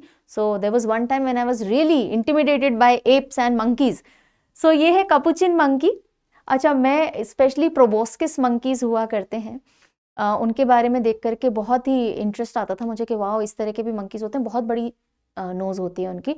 और लाइव मैंने प्रोबोस्किस मंकीज जब देखे, मेरी खुशी का ठिकाना नहीं था, राइट। सो प्रोबोस्किस मंकीज और ओरंगुटान्स को सामने देख करके I was ecstatic. Gibbons also, और ये सब बाली में देखे थे। But just telling you, childhood favourite topic रहता था मेरा मंकीज के बारे में पढ़ना। So capuchin monkeys from South Africa have been imported to Bannerghatta biological park. Bannerghatta biological park में कैपुचिन मंकीज को साउथ अफ्रीका से लाया गया है। और बानेरघट्टा बायोलॉजिकल पार्क कहाँ है? कहाँ है? मैंने अगर नहीं लिखा हो, और नहीं लिखा है, कैसे नहीं लिखा होगा, मैं सोच रही थी आपसे पूछ लूं। बेंगलुरु के अंदर है। ओके, सो बानेरघट्टा नेशनल पार्क का ही हिस्सा हुआ करता था बानेरघट्टा बायोलॉजिकल पार्क, फिर इसको अलग कर दिया गया, इसका एडमिनिस्ट्रेशन और मैनेजमेंट अलग होता है अब। और व्हाट एल्स, बस दैट इज इट। इंडिया का पहला बटरफ्लाई एनक्लोजर बानेरघट्टा के अंदर 2006 के अंदर इनॉग्रेट किया गया था। प्रोटेक्टेड एरिया डिक्लेयर किया हुआ है इसको, नेशनल पार्क है बानेरघट्टा। ठीक है, सो ये सारे प्रोटेक्टेड एरियाज की कहानी खत्म हो गई, सेशन खत्म नहीं हुआ है, थोड़ी न्यूज और बची है। अब हम आगे बढ़े, उससे पहले जो बच्चे पीएससीज की या हायर एग्जाम्स की तैयारी कर रहे हैं, वनडे एग्जाम्स छोड़ दीजिए आप, उसके अलावा आप तैयारी कर रहे हैं, सीडीएस हो गया, यूपीएससी हो गया, स्टेट पीएससी हो गया, लेक्चरर ग्रेड जैसे एग्जामिनेशंस हो गए। ओके, यूपीएससी के अंडर में कोई भी एग्जाम आप दे रहे हो, तो आप एनसीईआरटी एडवांस बैच चेकआउट कर सकते हो। It forms a very strong foundation, साथ ही साथ एडवांस कॉन्सेप्ट्स आपको सिखा दिए जाते हैं। तो सिर्फ एनसीईआरटी नहीं है, एनसीईआरटी प्लस एडवांस कॉन्सेप्ट्स है। And lot of workshops also you get, बहुत सारे एडिशनल चीज़ें like answer writing, mentorship, mnemonics, ये सब आपको मिल जाता है। और ये भी लाइफ टाइम वैलिडिटी वाला बैच है। जो बच्चे स्टेट पीएससी की तैयारी कर रहे हैं, यूजुअली आप लोग कैसे करते हो, आप अगर राजस्थान स्टेट पीएससी की तैयारी कर रहे हो, बिहार की कर रहे हो, एमपी की कर रहे हो, तो आप सिर्फ अपने स्टेट का एक कोर्स परचेज कर लेते हो, 1 या 2 ईयर वैलिडिटी का होता है, आप उसकी तैयारी कर लेते हो, एग्जाम देते हो। कई बार एग्जाम पोस्टपोन हो जाते हैं, कई बार कैंसिल हो जाते हैं, कभी आप अच्छा परफॉर्म नहीं कर पाते हो और आपको फिर कोर्सेज परचेज करने पड़ते हैं। या फिर आप हो तो राजस्थान के, पर आप सोच रहे हो मैं एमपी का भी एग्जाम दे दूं, राइट, लेकिन उसके लिए आपको एक और कोर्स लेना पड़ता है। तो ये सारी प्रॉब्लम्स को ध्यान में रखते हुए हमने एक ऐसा बैच बनाया है जो all in one state PSC batch है। प्रीलिम्स और मेंस पूरी तैयारी आप अपने स्टेट की तो करो ही, आप बाकी सारे एक्स्ट्रा 14 स्टेट्स हमने इसमें और दिया, यानी टोटल 15 स्टेट हम इस एक बैच के अंदर कवर करते हैं। इसका मतलब ये नहीं कि आपके स्टेट पे फोकस नहीं होगा, नहीं, इसका मतलब ये है कि देखो एक जनरल सी बात है कि इंडिया जीके जो भी आती है स्टेट पीएससी में, वो सब जगह कॉमन रहती है, तो वो तो आप पढ़ोगे। उसके अलावा आपके पूरे स्टेट का प्रीलिम्स और मेंस यहाँ पे तैयार करवाया जाएगा प्रॉपरली। तो आप अपने स्टेट का भी कर सकते हो, जैसे आपने बिहार का कर लिया। अब आप मान लीजिए देना चाहते हो उत्तर प्रदेश का, तो ये लीजिए, इन क्लासेस को भी अटेंड कर लीजिए। आप देना चाहते हैं एमपी का, लीजिए, ये क्लासेस भी अटेंड कर लीजिए। आपको थरर प्रेपरेशन 15 स्टेट की इस एक बैच में करवाई जाती है, डाइल्यूटेड बैच नहीं है ये। तो आपको अगर सिर्फ अपने ही स्टेट का पढ़ना है तो मत पढ़िए बाकी स्टेट की जीके, आप अपने स्टेट की जीके पढ़िए, और इंडिया का तो सब कॉमन पढ़ना ही है, साइंस, टेक, करंट अफेयर, वो सब इसमें आप पढ़िए। तो आप अच्छे से इस एक बैच में, जो कि लाइफ टाइम वैलिडिटी बैच है, स्टेट पीएससी में लाइफ टाइम वैलिडिटी बहुत काम आती है, राइट, बिकॉज कई बार states properly time to time exam conduct नहीं कर रहे होते हैं।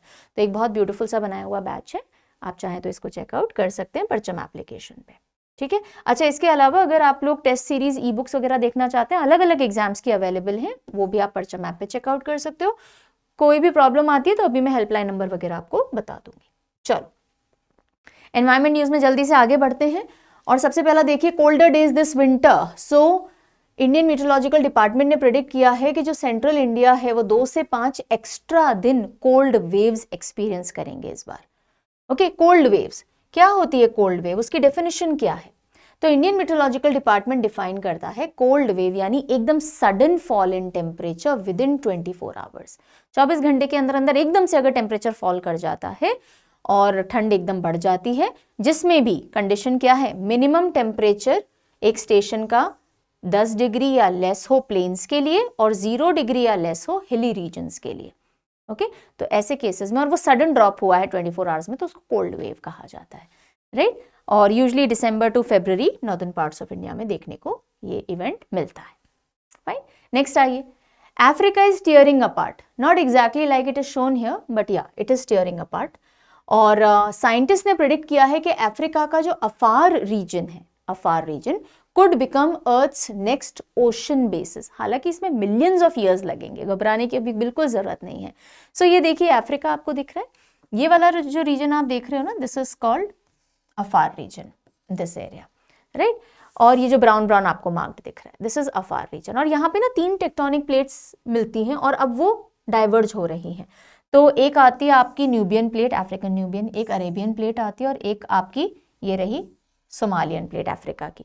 तो Somalian plate, Nubian plate, Arabian plate, they are diverging और उसकी वजह से यहाँ पे गैप आता जा रहा है और नीचे बहुत जल्दी, मतलब बहुत जल्दी तो नहीं, मिलियंस ऑफ ईयर्स में हमको एक और ओशन बेसिस अफार रीजन में देखने को मिलेगा।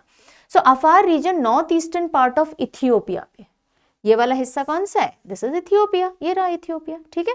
तो इथियोपिया के नॉर्थ ईस्टर्न हिस्से में आपको देखने को मिलेगा, जहां red sea gulf of Aden से मिलती है। ये रेड सी है, ये गल्फ ऑफ एडन है, इन दोनों का यहाँ पे मिलन हो रहा है ना। और यहीं पे ये अफार रीजन है। अफार डिप्रेशन, इसको दानाकिल डिप्रेशन भी कहते हैं। और टेक्टोनिक सिग्निफिकेंस क्या है, red sea, gulf of Aden और ईस्ट अफ्रीकन रिफ्ट तीनों आकर के कन्वर्ज होती हैं, ठीक है। और डाइवर्जेंस है न्यूबियन, सोमाली और अरेबियन प्लेट्स का। कन्वर्जेंट यानी पास आती हुई, डाइवर्जेंट यानी दूर जाती हुई। तो अफार रीजन आपको पता होना चाहिए। देखो यहाँ पे और ढंग से देख लो, ये 3 प्लेट्स हैं, ये अलग होंगी यहाँ पे। देन सो साइंटिस्ट को एक अपॉर्चुनिटी मिल रही है कि किस तरह से कॉन्टिनेंट्स ब्रेक होते हैं, किस तरह से ओशंस का जेनेसिस होता है, वो सब स्टडी करने के लिए अफार रीजन अभी बहुत अच्छा एक ग्राउंड मिला हुआ है। अच्छा, अफार रीजन अर्ली होमिनिड फॉसिल्स के लिए भी जाना जाता है। लूसी नाम से एक होमिनिड का फॉसिल 1974 के अंदर ऑस्ट्रेलोपिथेकस का यहां से मिला भी था। फिर आइए कुछ स्पीशीज की तरफ चलते हैं। New semi aquatic spider species Dolomedes indicus Western Ghats में देखी गई। डोलोमिडीज इंडिकस सेमी एक्वेटिक है, पानी के ऊपर ये चलती हैं और अपना शिकार करती हैं। तो एवरग्रीन फॉरेस्ट है वेस्टर्न घाट्स के, वायनाड डिस्ट्रिक्ट केरला में पर्टिकुलरली, वहां पहली बार डोलोमिडीज जीनस की कोई स्पीशीज इंडिया से डिस्कवर की गई है। तो इनको फिशिंग स्पाइडर्स कहते हैं।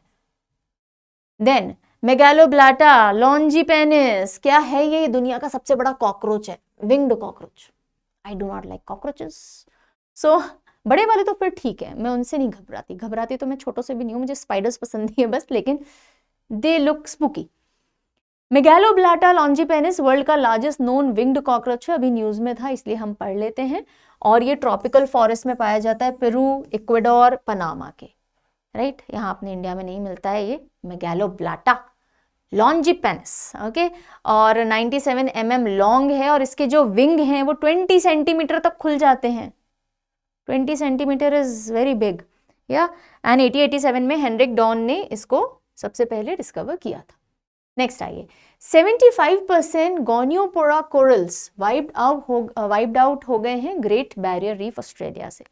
तो गोनियोपोरा कोरल्स जो हैं बेसिकली बड़े ब्यूटीफुल फ्लावर पॉट जैसे कोरल्स होते हैं, ऊपर रंग बिरंगे से फूल खिले हों, ऐसे इनका लुक होता है। 75% वाइप आउट हो गए हैं because of temperature changes also, and also because of one disease, है ना, वो मैं अभी आपको बताऊंगी। तो कॉम्बिनेशन एक्सट्रीम हीट स्ट्रेस, क्योंकि टेम्परेचर्स में ये बहुत सेंसिटिव होते हैं, corals are very sensitive to temperature changes etcetera. तो हीट स्ट्रेस हुआ है और rare black band disease, black band disease की वजह से भी ये कोरल्स जा रहे हैं। ये देखो इस तरह के ब्लैक बैंड्स बन जाते हैं, राइट। और वापस इधर आओ। सो गोनियोपोरा कोरल फ्लावर पॉट या डेजी कोरल हैं, पोरिटिडी फैमिली के हैं। फ्लावर पेटल्स जैसा रिजेंबल करते हैं, और ये फोटोसिंथेटिक कोरल भी, यानी सनलाइट का इस्तेमाल करके और ये खाना भी बना पा रहे होते हैं। Black band disease bacterial necrotic infection होता है, यानी वहां पे काला काला हो जाता है और वो कोरल मरना शुरू हो जाते हैं। कॉमनली कैरेबियन रीफ जो है, कैरेबियन आइलैंड के आसपास वाली, नॉर्थ साउथ अमेरिका के बीच वाली, वहां पे तो ये ब्लैक बैंड डिजीज कॉमन है, लेकिन जो ग्रेट बैरियर रीफ है ऑस्ट्रेलिया के आसपास, वहां पे कॉमन नहीं थी, वो यहाँ पे भी देखी जाने लग गई है। ये बेसिकली पोल्यूशन की वजह से होता है। ओके, इंडिया का पहला वाइल्ड लाइफ सेफ हाईवे कहां पे? इंडिया का पहला wild life safe highway NHAI ने इंट्रोड्यूस किया है NH45 मध्य प्रदेश के अंदर। ठीक है, अच्छे से याद रखिएगा। तो ये नौरादेही वाइल्ड लाइफ सैंक्चुरी और वीरांगना दुर्गावती टाइगर रिजर्व से होकर के गुजरता है। तो बेसिकली इसमें जो आपने अभी पोस्टर पे देखा ना, रेड, ब्राइट रेड कलर के ऐसे मार्किंग कर दी जाती है, जहां से यूजुअली वाइल्ड लाइफ पास होती है ना। वाइल्ड लाइफ के अपने रास्ते बने हुए होते हैं कि हम यहीं से इधर गुजरते हैं, वो इधर उधर रैंडम नहीं जाते हैं ज्यादा। तो उनके जो पासिंग वाला रूट है उसके ऊपर एक इस तरह की ब्राइट रेड कलर की मार्किंग कर दी गई, थोड़ा एलिवेटेड बना दिया गया ताकि गाड़ियां बहुत तेज ना जा पाए, इसमें बनाए ऐसे गया तो वाइल्ड लाइफ सेफली क्रॉस कर सके। ओके, यहाँ ध्यान इंसान पे नहीं, वाइल्ड लाइफ पे दिया गया है। तो भोपाल जबलपुर हाईवे में व्हीकल स्लो डाउन हो जाए, वाइल्ड लाइफ पास हो सके, उसके लिए slightly raised red coloured chequered markings लगाई गई हैं। Okay, that is it. So NH45 और यहाँ पे लिखा हुआ है ऑन भोपाल जबलपुर हाईवे, ये मार्किंग पिक्चर में हम देख सकते हैं। तो करीब 12 किलोमीटर का फॉरेस्ट स्ट्रेच जो है जहां से हाईवे होकर के गुजरता है, वहां पे मार्किंग कर दी गई है। And it is a part of NHAI's green highway initiative, जो कि हमने प्लान किया हुआ था। फिर देखिए एक साइक्लोन्स के केस में ना यूजुअली क्वेश्चन क्या बनते हैं, साइक्लोन कहाँ अराइज हुआ, कौन से कंट्रीज को इंपैक्ट किया है, इसका नाम किसने दिया है, यही क्वेश्चंस बनते। तो अभी एक साइक्लोन था बाकुंग, साइक्लोन बाकुंग इंडियन ओशन के अंदर, ये साउथ वेस्टर्न इंडियन ओशन में अराइज हुआ है और पर्टिकुलरली किसी एक एरिया पे इसने हिट नहीं किया है, मतलब लैंडफॉल नहीं किया है, ओशन में आगे चला गया, तेज हवाएं वगैरह जरूर चली थी लेकिन लैंडफॉल ऐसा नहीं हुआ। इसका जो नाम है वो जकार्ता इंडोनेशिया ने दिया है, ये याद रखिएगा।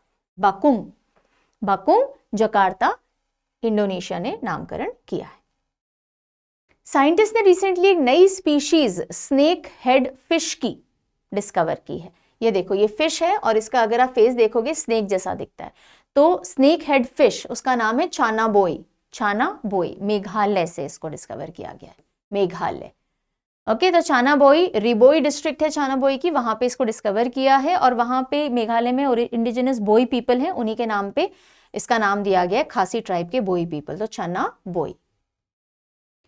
साइंटिस्ट ने डिस्कवर किया है कि शार्क्स एक्टिव वोल्केनो के अंदर भी जी रही हैं। हाँ, शार्क्स एक्टिव वोल्केनो बोले तो अब आप ये मत सोचना पहाड़ों वाला volcano, of course under water submerged जो वोल्केनोज होते हैं। तो ऐसा एक वोल्केनो अभी न्यूज में रहा, कावाची वोल्केनो कहाँ है? सोलोमन आइलैंड्स के अंदर। ओके, सो ये साउथ पैसिफिक में, ये मैप में देखो, इधर आ जाओ। सो दिस इज, ये इधर कावाची वोल्केनो है, ठीक है, Solomon islands,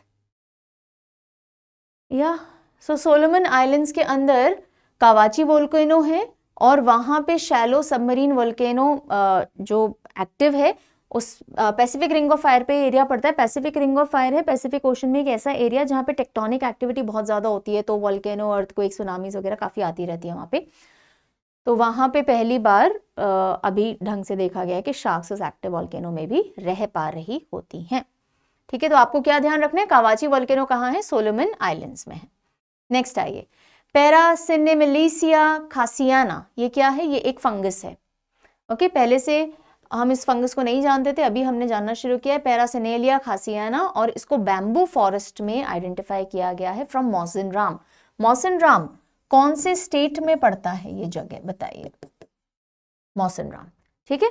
so rare fungus जो कि डेड और डीकेइंग बैम्बू होते हैं ना, उनके ऊपर ये फंगस आइडेंटिफाई की गई है, नाम है इसका पैरासिनेमेलिसिया खासियाना। तो खासी हिल्स के ऊपर इसका नाम रखा गया है, लिखा हुआ ही है Meghalaya.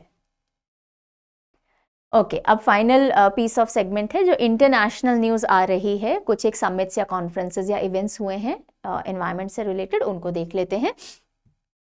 Aravan Anomalous Blue featured in CBD logo for COP17, Conference of Parties 17 for Convention on Biological Diversity। देखो 3 तरह की कॉप होती हैं यूनाइटेड नेशन की, एक होती है क्लाइमेट चेंज की, एक होती है ये हमारी जो बायोलॉजिकल डाइवर्सिटी रिलेटेड, और एक होती है हमारी to combat desertification.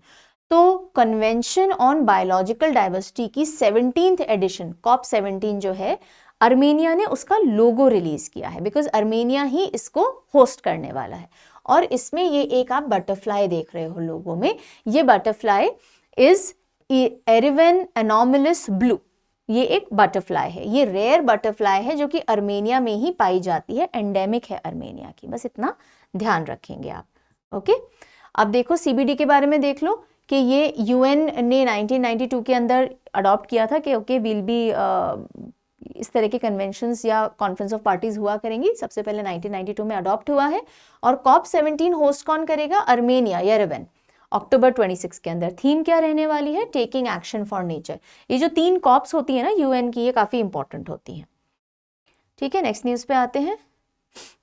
You know what, यहाँ इतनी ठंड है, my legs are freezing. I am in studio में वैसे बहुत गर्मी रहती है, आपने देखा होगा अगर आप थोड़े पुराने टाइम से मेरे साथ जुड़े हुए हो, मैं स्टूडियो में कई बार सर्दियों में भी फैन ऑन कर लेती थी, राइट। पर यहाँ इतनी ठंडी है, माई लेग्स आर फ्रीजिंग। पढ़ाने में आधा ब्रेन फ्रीज हो रखा है मेरा। सो आज अगर आपको लगे ना कि मैम उतना एंथुजियास्टिकली या उतना फ्लो में नहीं पढ़ा रहे हैं, तो समझ जाना कि आज मैम पूरी फ्रोजन है। ओके, चलिए। My throat is also hurting today, मतलब ठंड मुझे यहाँ भी फील हो रही है। नेक्स्ट आइए, COP24 of the Barcelona convention held in Cairo. अब ये जो कॉप्स है ना, ये सीधे यूनाइटेड नेशन की वो 3 कॉप नहीं है, लेकिन उनके अलावा भी कॉन्फ्रेंस ऑफ पार्टीज होती हैं। तो ये कौन सी कॉप है ये समझिए, COP24 of Barcelona convention. Barcelona convention का COP24 हुआ है, कहाँ? कायरो, इजिप्ट के अंदर। ये जो बार्सिलोना कन्वेंशन का COP होता है, ये मेडिटेरेनियन सी को प्रोटेक्ट करने के लिए होता है, कि मेडिटेरेनियन सी को हम कैसे प्रोटेक्ट करें, उसके बारे में कॉन्फ्रेंस ऑफ पार्टीज होता है बार्सिलोना कन्वेंशन वाला। तो एक लीगली बाइंडिंग UNEP लेड एक इवेंट है, यूनाइटेड नेशन एनवायरमेंट प्रोग्राम इसको लीड करता है, और लीगली बाइंडिंग है, यानी अगर आप इसके पार्टी हो, अगर आपने एज अ कंट्री इस पे साइन कर दिया, तो आपको मानना पड़ेगा इसमें जो भी डिसीजन लिए गए हैं। 1976 में इसको अडॉप्ट किया है, 78 में एनफोर्स किया है, नाम चेंज भी हुआ है इसका, पर कुल मिला के आपको क्या ध्यान रखना है, COP24 बार्सिलोना कन्वेंशन किसके बारे में? मेडिटेरेनियन सी को हम कैसे प्रोटेक्ट करें, और ये कहाँ हुआ है? कायरो, इजिप्ट में। बस इतना ध्यान रख लो और आगे बढ़ जाओ। अब ये देखो मेडिटेरेनियन सी, सो ये यूरोप है, ये एशिया है, ये अफ्रीका है, इनके बीच में ये आती है मेडिटेरेनियन सी। और बहुत एक अच्छा क्वेश्चन बनता है, कौन कौन सी कंट्रीज बॉर्डर करती है मेडिटेरेनियन सी को? यस, हायर एग्जाम्स में पूछ लिया जाता है। ठीक है, ऑल्सो मेडिटेरेनियन सी अलग अलग ओशन से कौन से स्ट्रेट के थ्रू मिलती है? स्ट्रेट का मतलब एक नैरो वाटर बॉडी जो 2 बड़ी वाटर बॉडीज को जोड़ता है, 2 लैंड मासेस को सेपरेट करता है। तो ये सब यहाँ पे लिख दिया है। मेडिटेरेनियन सी सेमी एनक्लोज्ड इंटरकॉन्टिनेंटल सी है, यूरोप, एशिया और अफ्रीका के बीच में। और कौन कौन सी नेबरिंग कंट्रीज हैं इसके वो लिख दिया है। कनेक्शन देखो, अटलांटिक ओशन के साथ में इसका कनेक्शन स्ट्रेट ऑफ जिब्राल्टर से है। ब्लैक सी के साथ में इसका जो कनेक्शन है, ये रही ब्लैक सी, डार्डेनल, मार्मरा और बॉस्फोरस स्ट्रेट, 3 स्ट्रेट है। और रेड सी, सुइज कैनाल, यहाँ इधर है ना, रेड सी से इसका कनेक्शन सुइज कैनाल के थ्रू है। सो ये मेडिटेरेनियन सी इंपॉर्टेंट है। CITES has marked its 50th anniversary at COP20 in Samarkand, Uzbekistan. CITES क्या है? CITES basically convention on international trade in endangered species of wild flora and fauna है, fauna and flora. तो plants और animals के endangered species है, तो आप उनमें खरीद बेच नहीं कर सकते, उससे रिलेटेड सारे रूल्स रेगुलेशंस बनाए हुए होते हैं। ठीक है, लीगली बाइंडिंग होती है, और इसी की 50th एनिवर्सरी COP20 उज्बेकिस्तान के अंदर साइट्स ने ऑब्जर्व की है। तो साइट्स को IUCN ने ही कंसीव किया था, yes, international union on conservation of nature ने, और 1 जुलाई 1975 में इसको एनफोर्स कर दिया गया था। काफी सारे देश इसका हिस्सा हैं, और इसकी जो कॉन्फ्रेंस ऑफ पार्टीज होती है वो डिसीजन मेकिंग बॉडी होती है, हर 2 से 3 साल के अंदर ये इवेंट होता है, और जिसमें जैसे हम पढ़ते हैं ना साइट्स फर्स्ट अपेंडिक्स के तहत आ रहा है, मतलब आप इसमें बिल्कुल ट्रेड नहीं कर सकते हो, इस तरह से ये अपनी पूरी पॉलिसीज बना के रखते हैं।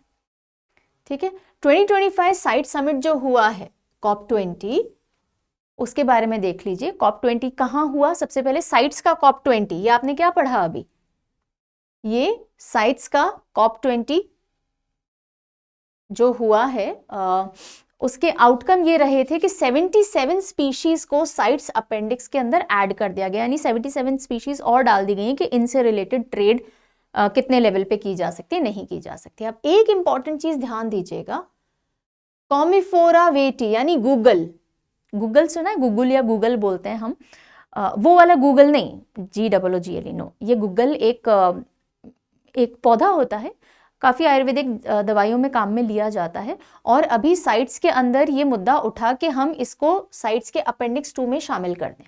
इंडिया ने अपनी तरफ से विरोध किया ये कहते हुए कि नहीं, ये तो बहुत सारी दवाइयों को इस्तेमाल किया जाता है, आप इसके ट्रेड वगैरह पे कैसे रोक लगा सकते हो, लेकिन फिर भी ये पास कर दिया गया है। तो ये ध्यान रखिएगा, ये जो गूगल है या गूगल है, ये साइट्स के अपेंडिक्स 2 में ऐड कर दिया गया है। तो अगर इससे कोई दवाइयां बन रही है, रिटेल पैकेट बन रहे हैं, तो वो तो आप खरीद बेच सकते हो, बाकी आप इस पौधे का ट्रेड या इसको तोड़ के इसका रस और इन सब चीज़ों का ट्रेड नहीं कर सकते हो। एज पर अपेंडिक्स 2 प्रोटेक्टेड है ये।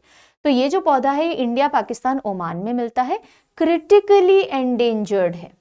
क्या है? क्रिटिकली एंडेंजर्ड, और इसका ओवर एक्सप्लॉयटेशन होने की वजह से 80% इसके एग्जिस्टेंस खत्म हो चुकी है। सो मोस्ट एक्सट्रैक्ट्स, पाउडर्स, ये आप इसका ट्रेड नहीं कर सकते, एग्जेम्पशन है। फिनिश प्रोडक्ट्स जो हैं, जो रिटेल ट्रेड के लिए बनाए गए हैं, उन्हीं को आप ट्रेड कर सकते हो। तो गूगल याद रखिएगा, साइट्स अपेंडिक्स 2 में शामिल कर लिया गया है। 7th UN एनवायरमेंट असेंबली दिसंबर के अंदर हुई है। UNEP के जो हेडक्वार्टर है नायरोबी कीनिया में, वहीं पे कंडक्ट की गई है। थीम थी advancing sustainable solution for a resilient planet. और UNEA 7 यानी जो 7th UNEA असेंबली है, वर्ल्ड की highest environmental decision making forum था, यह भी जो कंडक्ट किया गया है, UNEP ही इसको कंडक्ट करवाता है। Alright, and this I believe is the last news for the session. Warning for another sudden stratospheric warming event. Sudden stratospheric warming, SSW event. Now what is sudden stratospheric warming? So अभी ना मीटरोलॉजिस्ट्स ने warning दी थी कि भाई sudden stratospheric warming हो सकती है दिसंबर के अंदर, और उससे जो पोलर वॉर्टेक्स है वो डिस्टर्ब होगा, और कोल्ड आर्कटिक एयर US के काफी सारे हिस्सों में भेजी जाएगी। अब ये देखो, एक एक करके समझो। This is stratospheric polar vortex, ये वेस्ट की तरफ इस तरह से विंड का मूवमेंट होता है। ठीक है, अब ये समझने के लिए कि क्यों डिसरप्ट होगा, सडन स्ट्रेटोस्फेरिक वार्मिंग एक रैपिड टेम्परेचर राइज है।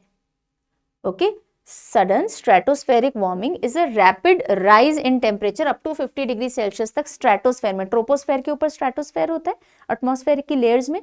तो स्ट्रेटोस्फेयर में टेम्परेचर अगर एकदम से बढ़ जाता है तो सडन स्ट्रेटोस्फेरिक वार्मिंग कहलाता है। ओके, इससे क्या होता है, जो पोलर वॉर्टेक्स है, that is circulation of strong westerly winds around the Arctic, वो डिसरप्ट होता है। ठीक है, अब आर्कटिक की हवा है डिसरप्ट हो रही है, वो डिसरप्ट हो रही है, यानी वो हवा जब छूटेगी वो नीचे की तरफ आएगी, और वो ठंडी हवा नीचे बहुत सारे कंट्रीज में, पर्टिकुलरली US के अंदर फैलेगी।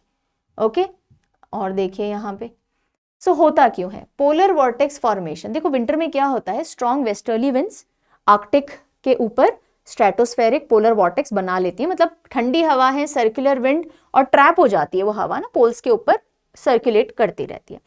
एकदम से अगर रॉसबी वेव्स नीचे से ऊपर जाएं, है ना, अगर लार्ज एटमॉस्फेरिक डिस्टर्बेंसेस जैसे कि रॉसबी वेव्स जिन्हें हम कहते हैं, वो ट्रोपोस्फेयर से स्ट्रेटोस्फेयर में जाती हैं। तो रॉसबी वेव्स कहाँ होती हैं? ट्रोपोस्फेयर के अंदर। अगर वो स्ट्रेटोस्फेयर में नीचे से ऊपर जा रही होती हैं, तो ये जो ऊपर पोलर वॉर्टेक्स है, ये जो स्ट्रेटोस्फेयर में चल रहा है, इसको डिस्टर्ब करती हैं। ठीक है, तो इन्होंने डिस्टर्ब कर दिया। अब इससे होगा क्या, जब ये पोलर वॉर्टेक्स वाली वेव्स ब्रेक करेंगी, जैसे कि ओशन की वेव्स क्रैश करती हैं तो मूवमेंट हर डायरेक्शन में होता है ना, तो इसी तरह से ये जो वेस्टर्ली विंड्स हैं, ये डिस्टेबलाइज करेंगी पूरे के पूरे पोलर विंड सिस्टम को, और वो पोलर विंड जैसी डिस्टर्ब्ड होगी वो हर तरफ फैलना शुरू होगी नीचे। तो रैपिड डिसेंड करेगी क्योंकि सिस्टम कोलैप्स कर गया है और जो ठंडी हवाएं वो भारी होती हैं वो नीचे की तरफ गिरेंगी। तो cold stratospheric air descends rapidly. नीचे जब वो गिरती है तो वो कंप्रेस होती हैं। यस, नीचे गिरेंगी तो कंप्रेस होंगी तो एकदम तेजी से वो वार्म भी होंगी। जो ठंडी चीज नीचे आएगी कंप्रेस होगी, वार्मिंग होगी और सडन स्ट्रेटोस्फेरिक टेम्परेचर स्पाइक कर देती है, राइट। एंड वॉर्टेक्स स्प्लिट या शिफ्ट क्या है? ये जो डिस्ट्रप्टेड वॉर्टेक्स है वो स्प्लिट या ड्रिफ्ट होगा साउथ में, जिससे कि जो कंट्रीज हैं नीचे के उनमें आपको ठंडी हवाएं देखने को मिलेगी, नॉर्थ अमेरिका, यूरोप और एशिया के अंदर, right. So basically Rossby waves ऊपर जा रही हैं, स्ट्रेटोस्फेरिक जो पूरा सर्कुलेशन है उसको डिस्टर्ब कर रही है, वो नीचे आ रहा है, सडन वार्मिंग हो रही है, उसकी वजह से जो पोलर एयर है वो सब तरफ फैल जाती है। ज्योग्राफी में बहुत डिटेल में आप इसको पढ़ते हो, मैंने कम से कम टाइम में और शब्दों में समझाने की कोशिश की है। सो इसी का इस बार अभी वार्निंग आई है कि जो स्ट्रेटोस्फेरिक पोलर वॉर्टेक्स है वो डिस्टर्ब इस बार भी हो सकता है। तो उससे क्या होगा, यूएस और यूरोप साइड में ठंडी हवाएं चलेंगी। ठीक है जी, तो ये था एनवायरमेंट वाला पोर्शन भी। अब जल्दी से रिकॉल टेस्ट ले लेते हैं। चलो आंसर करना शुरू करो। Ratan Mahal wild life sanctuary is located in which Indian state? Ratan Mahal wild life sanctuary कौन से इंडियन स्टेट में लोकेटेड है? आंसर क्या हो जाएगा, गुजरात के अंदर। What is the conservation status of clouded leopard according to IUCN Red List? Clouded leopard, बताइए क्या है इसका IUCN? Vulnerable, D will be the right answer. Black band disease किसको अफेक्ट करती है? Black band disease affects the coral reefs, और अभी great barrier reef में हमने ये इशू देखा है। चना बोई फिशेस कौन से इंडियन स्टेट से डिस्कवर की गई हैं? चना बोई बताइए, Meghalaya. Yes, Meghalaya is the answer. Consider the following statements about Eturnagaram wild life sanctuary. Eturnagaram wild life sanctuary के दो स्टेटमेंट है, हमें करेक्ट बताना। क्या ये तेलंगाना में है?